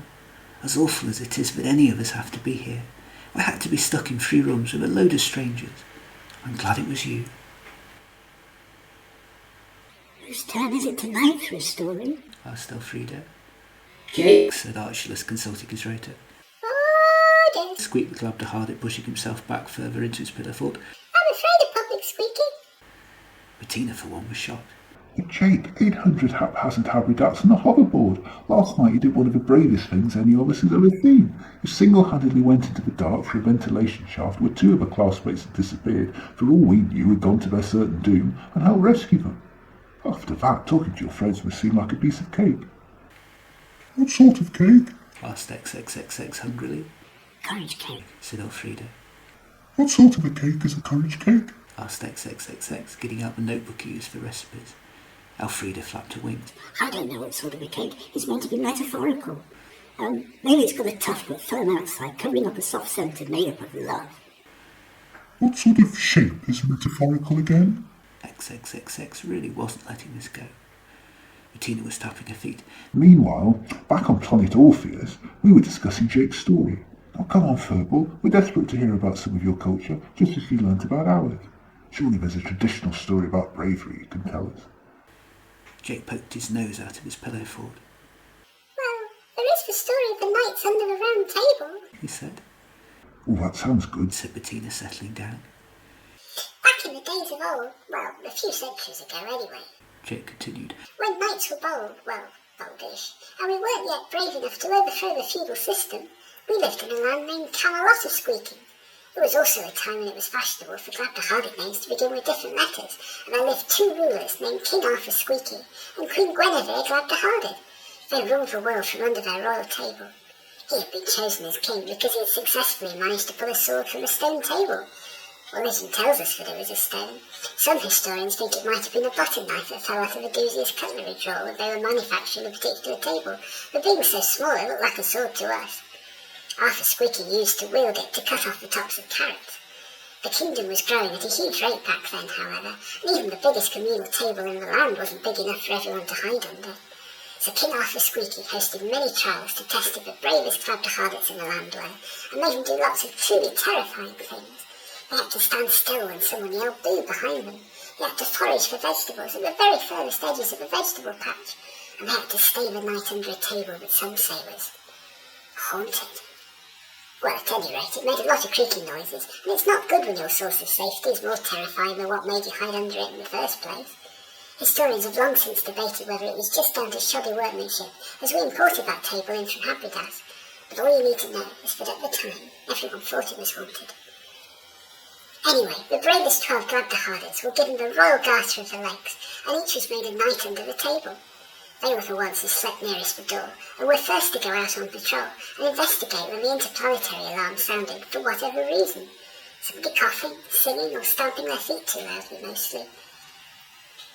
Because it was the new dawn of a new democratic era, though, King Arthur Squeaky decided that rather than hide under a square or a rectangular table, as was the tradition, these knights would hide under a round table, so they had the option of fleeing to safety equally. Glabdiharbit was very first. One day a Mrasianart named Merlin came on a visit. We had never met a Mrasianart before, and thought he must be made of magic. He helped us rule our kingdom from under the round table, and left us lots of protective spells. For one brief shining moment, Camalosian was at peace. Then one day a Maggrumph named Mordred came along and started shouting. It was terrifying for a lot of the Glabdiharbits, who just wanted to squeak peacefully from under the table and never heard loud noises before. One day Guinevere went missing. Everyone blamed Sir Squeak-a-Lot, the handsome dashing knight, but it turned out she had just got scared one day and rolled up into a bowl of the Magrumph's turnips, and he hadn't noticed. After a lot of soul-searching, the knights of the round table faced up to their fears, bottled up their courage, and asked Sir Maggrumph if he'd mind handing back our queen, and being a bit quieter please during the visit. He agreed, and everyone went back under the royal table to have tea together. The end. Wait, Said Bettina. that was it? That was the whole story? Yes, Squeaked Jake. I found it very scary myself. But, I know that story. Where are the dragons? The battles? The jousting? Dragons scary. Squeaked Jake. Battles scary. Long pointy objects ever so scary. I have heard rumours that there is more to the story, and the rumour the dragon is really a Camalosian. We used to have a lot of visitors, but Glabdiharbits aren't considered old enough to hear it until they've lived to be at least 300, in case it gives them nightmares. I thought it was very good, said Lando comfortingly. Well told, Jake. And now, before everyone gets nightmares, I suggest it's time for another Clandusprod tucking. But, Said Bettina. Shush, said Lando. Each story is the prerogative of the storyteller. And may I just say how nice it is to have everyone here for once, not gallivanting about in dusty ventilation shafts. The lights went out. Good night, everybody, called Lando. It was late. I wasn't sure how late, as I had got lost in my own world writing up my notes. The rest of the class lay gently snoring as their response to the day's panic and worry. However, I heard the sound of Robin pacing up and down, unable to sleep. Finally she got up and whispered, Anyone awake? as the only one obviously awake, I nodded at her. Colin, said Robin, don't you ever stop writing? I shook my head. Why do you write so much? Asked Robin. I mean, I've never seen you without a pen in your claws, and yet in the rest of your life it doesn't seem like you have that much to say. I shrugged. paused for a while, and then handed her a scrap of paper with the following. I live in a universe that makes no sense. Most of the time it's a universe that I no longer want to participate in. It's a random universe, full of mishaps and pain and calamities and loss and struggle and hardship. I am not here by choice. I refuse to be an active participant in a universe where I have no control over what happens to me or the people I love. Yet sometimes, somehow, writing offers me control. Writing about what happens to me and those around me helps me make sense of it all, so I can compartmentalise it, and it doesn't seem to be bad. Plus, if I'm careful, I can make it into a really fun story where what you read about may or may not have happened. As the writer, I get to choose what to put in or leave out. Finally, in my life, I have control. Robin read over the paper and scratched her head. Seems like a lot of work, though, she said. Can't you just use a dictaphone and edit stuff out? I shook my head. I'm a writer, not a speaker, I wrote down for her. When I write, nobody who reads my work knows who I am, or what I look like, or how messed up I really am. Instead, I'm a storyteller, a wizard lizard, maybe a genius if I've chosen my words correctly. I don't seem as ordinary anymore anyway. Words are vital to a Camalosian. They are our profession, our greatest hobby, and the linchpin for our entire civilization. We imagined ourselves into being, and the longer the story, the better the magic spell. Oh, said Robin. Personally, I'd rather take part in the universe, however scary it is. So I would feel more like a driver, and less like a passenger. At least whatever mess I caused would be mine. You're lucky, I wrote down. I tried that, and I kept finding myself crashing every time I got in the car. Writing is my airbag. It brings me a cushion in accidents, and helps separate and distance me from what happens to me. Doesn't that mean that you're missing out on life? Robin asks. I shrug. Maybe.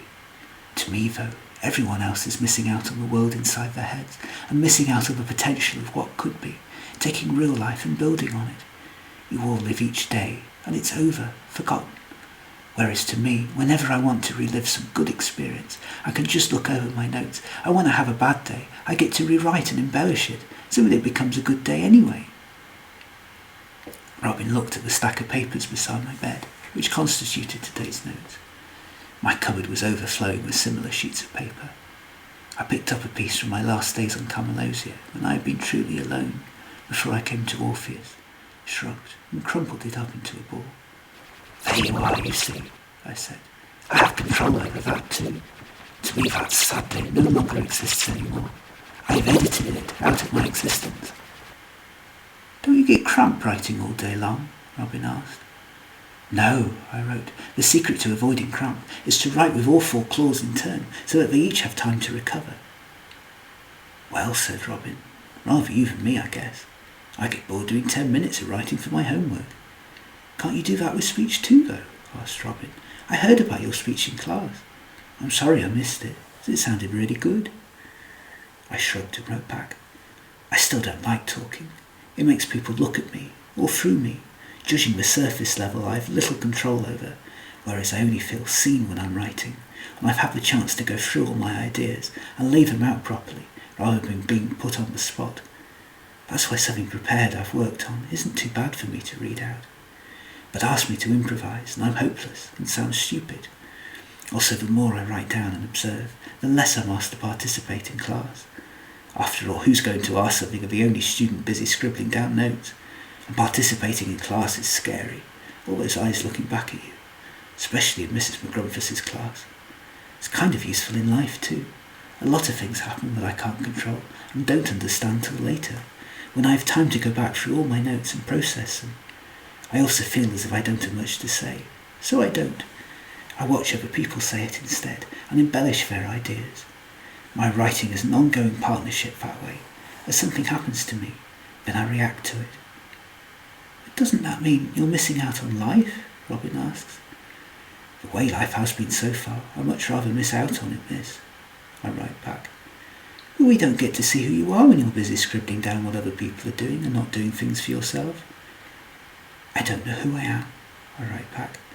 Every time I feel I know myself better, I age, and I just end up shedding another part of my skin, and another layer of my personality comes off with it. I notice that, said Robin. but hadn't liked to ask you about it. Is it painful? Oh no, I wrote back. It's just like losing milk teeth in humans. There's another layer all ready and waiting to poke straight through. I just wish shedding parts of myself was as easy as shedding skin. Are you ever tempted to write down something that isn't true? Asked Robin. No, I scribbled. That would be against all my Camalosian instincts. It's impossible to lie. Verbally trap and confuse people, yes, but never lie. What I see is as true a record as I can get of each day. Then later I turn it all into stories. Oh, said Robin, we thought you were just shy. That too, I wrote back. I don't really like attention. Talking of which, can we talk about something else now? Just then there came a strange sound, like a distant chirruping. We both stopped. Can you hear something? Whispered Robin, her senses on alert. Oh no, what now? Not another day I would have to edit, I thought. To our relief there came an apology from the roulette board. Sorry about that. I have restless leg syndrome. But I can hear music, said Robin, confused. That's right. Elfrida's head peeked out from underneath the roulette board. I'm biologically similar to your earth crickets. When my legs can't stop moving, they rub together and play music. Sorry if I woke you. I don't realise I'm doing it half the time. Oh, said Robin, that's all right. I wasn't sleeping well anyhow. You know, sometimes I forget I'm living with a bunch of aliens now. You'd think I'd be used to strange things happening after the rest of this week, but somehow you all just remind me of my class at home. It feels like we're having a giant sleepover. Hermione opened one eye. Yeah, she said. A sleepover that never bloody well ends. I guess this is almost like a boarding school, mused Robin. We have those on Earth, at home. Hermione opened the other eye. Boring school, more like it. Elfrida called down. I don't know how humans can sleep at a time like this. So much worry, so much fear, so much that could go wrong. Sometimes I don't think I'll ever sleep again. You'll be asleep again in a minute, said Hermione. It's easy, watch this. Gentle feathered snoring came from a feathered pillow. Robin, said Elfrida. I thought you were super brave today. You too, Colin. I wish I could play my part in this war, whatever it is. I'm sure you'll get your chance, called Robin. We have a lot to do if our plan is to succeed. Do you really think we can do it? No, she called back. I mean, we have to survive another day at school yet, with Mrs. Maggrumph back again. Robin shuddered. Somehow she scares me more than the people who might be poisoning us. I just wish I knew exactly what they were doing, and how, and why, so we could stop it. Me too, said Elfrida. It doesn't make any sense. Why take us all this way to a new planet, stick us together like this, even buy us a pet algebra, educate us, and only then kill us, instead of when we were separate and it was easier. Or do it the minute we walk through the door. It doesn't make any sense. I can't rationalise it at all. Even Archulus can't. If he can't wrap his logical brain around it, then surely it makes no sense at all. Do you really think we can do it? When the time comes? On our own? I mean, we're still only 10 years old, or whatever equivalent that is on the other planets. We shouldn't even be left on our own at our age. Robin sighed. Elfrida laughed. Honestly, I think we'll thrive. What do we need adults for anyway, interfering busybodies? What with Bettina's leadership, and XXX's strength, and Squash's aggression, and Archulus's intelligence, and Hermione's whatever it is, plus your gumption, and Colin's note-taking, and Jake to warn us of danger. I don't see how we can fail. Robin grinned. That's nice I'm included on that list. I'm usually seen as a burden. Not in this class, said Mrasianart. That's Margalo. Well, I guess we've been left on our own right enough, haven't we? The way I see it is, we're safer out there on our own than we are staying here if someone really is out to kill us. I only hope that we're able to get away safely, all of us, together. It would be awful if someone got left behind. Yes, shuddered Robin, who was clearly doing what I was, and imagining just that. Elfrida, you're smart. What part do you think the headmaster is playing in all this? And why is he a headmaster at all when he's also moonlighting as a politician? I don't know, Robin. Mrasianart called back. We've gone to quite some lengths not to be seen, though. It can't be good. The head peered round the roulette board. What say we all take Blotchy for a walk tomorrow, past his office window? I know you snapped him in that photograph, but I'm dying to take a look at him, and maybe find some of the clues. There must be some reason why we're only allowed in this tiny part of the building, but we know from the outside the school is very, very big, and it really doesn't sound as if there are any other children here, just the 11 of us. Maybe we'll find out what happened to the other classes too if we're right, and we're really not there. Maybe, called back the human. I guess there's no harm in trying. No one's actually told us we can't get out either. They've just made it very, very difficult. We can say Blotchy ran off or something. That should do, Grinned Elfrida. After all, if tomorrow is our last day on this planet, we ought to get some idea of what it looks like. We might need to find it again from space after all. Robin sighed. I can't believe we're leaving another home behind so soon after finding one. Elfrida grinned. Don't worry, you two. Home isn't a building. It's where we all are, together. We're all family now. She looked over to where the others were sleeping. Even Margaret. Robin laughed. Every family has one dodgy relative. That's a point, though. Do we take her with us? I mean, I don't want her there, but I don't want to condemn her to die either. Elfrida pondered this. We can't leave her here, can we? She'd leave us behind, Robin said. In a heartbeat. Maybe less. Well, Shrugged Elfrida. we're not Margaret, are we? Nobody deserves to be left behind. She shuddered. I think all of us knows what that feels like, sadly. Yeah, she's not that bad. Not really. I know she's been through a lot too, Robin said. And seen an eye under an antler flickered. Then we'll have to find a way to convince her, or trick her, the human paused, as if weighing up whether to carry on speaking or not. I have this fear that I'm not going to make a very good adult. After all, I haven't made a great child. I can't ride a bike, cut with scissors, write neatly, colour in without going over the lines, or even tie my shoelaces. At least I still have time to learn, though. Every grown-up I know always seems to be running out of time to do anything except run around madly, exasperated. I'm terrified when I grow up. I'm never going to accomplish any of the things I want to do.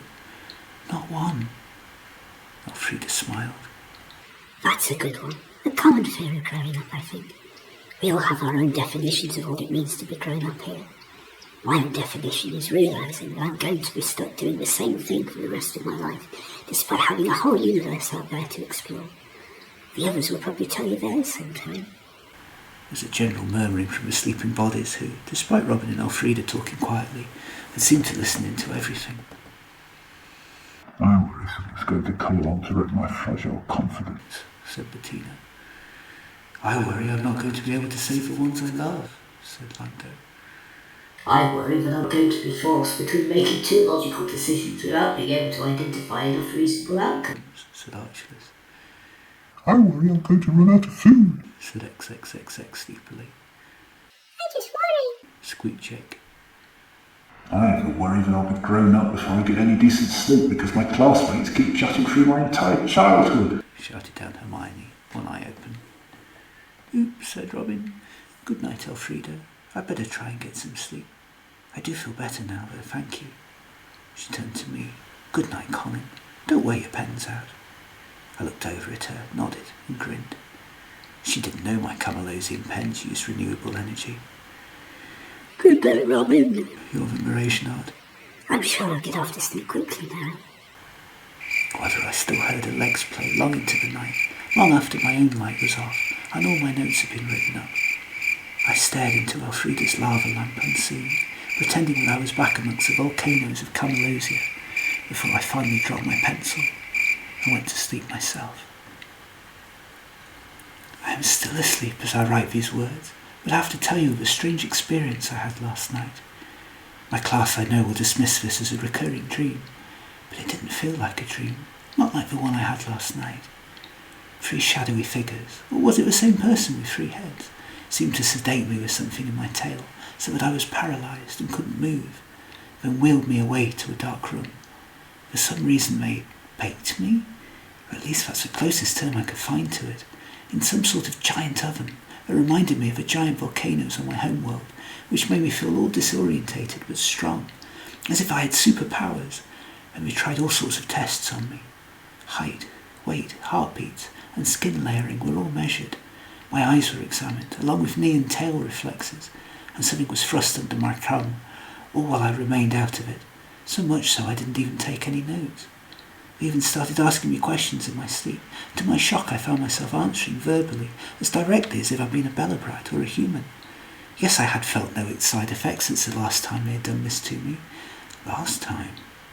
Yes, I had noticed changes in my classmates and began a long list of how Bettina had become less impatient, Hermione less sarcastic, Elfrida less of an outsider, Archelaus less emotional, XXXX less hungry, Jake less terrified, but Orlando, Margalo and Robin were much the same as when I met them. Then they put me under the ice tap in the bathroom, which took away the strange feeling, but wasn't enough to wake me up. What could it all mean? Was it all some big hallucination? The strangest part was that it felt as if I'd already been through this many times before. Every other time I just drifted back off to sleep, but this time I was determined to write everything down so I could ask everyone what they thought of it all. This finished, I wearily dropped my pen and went back to sleep.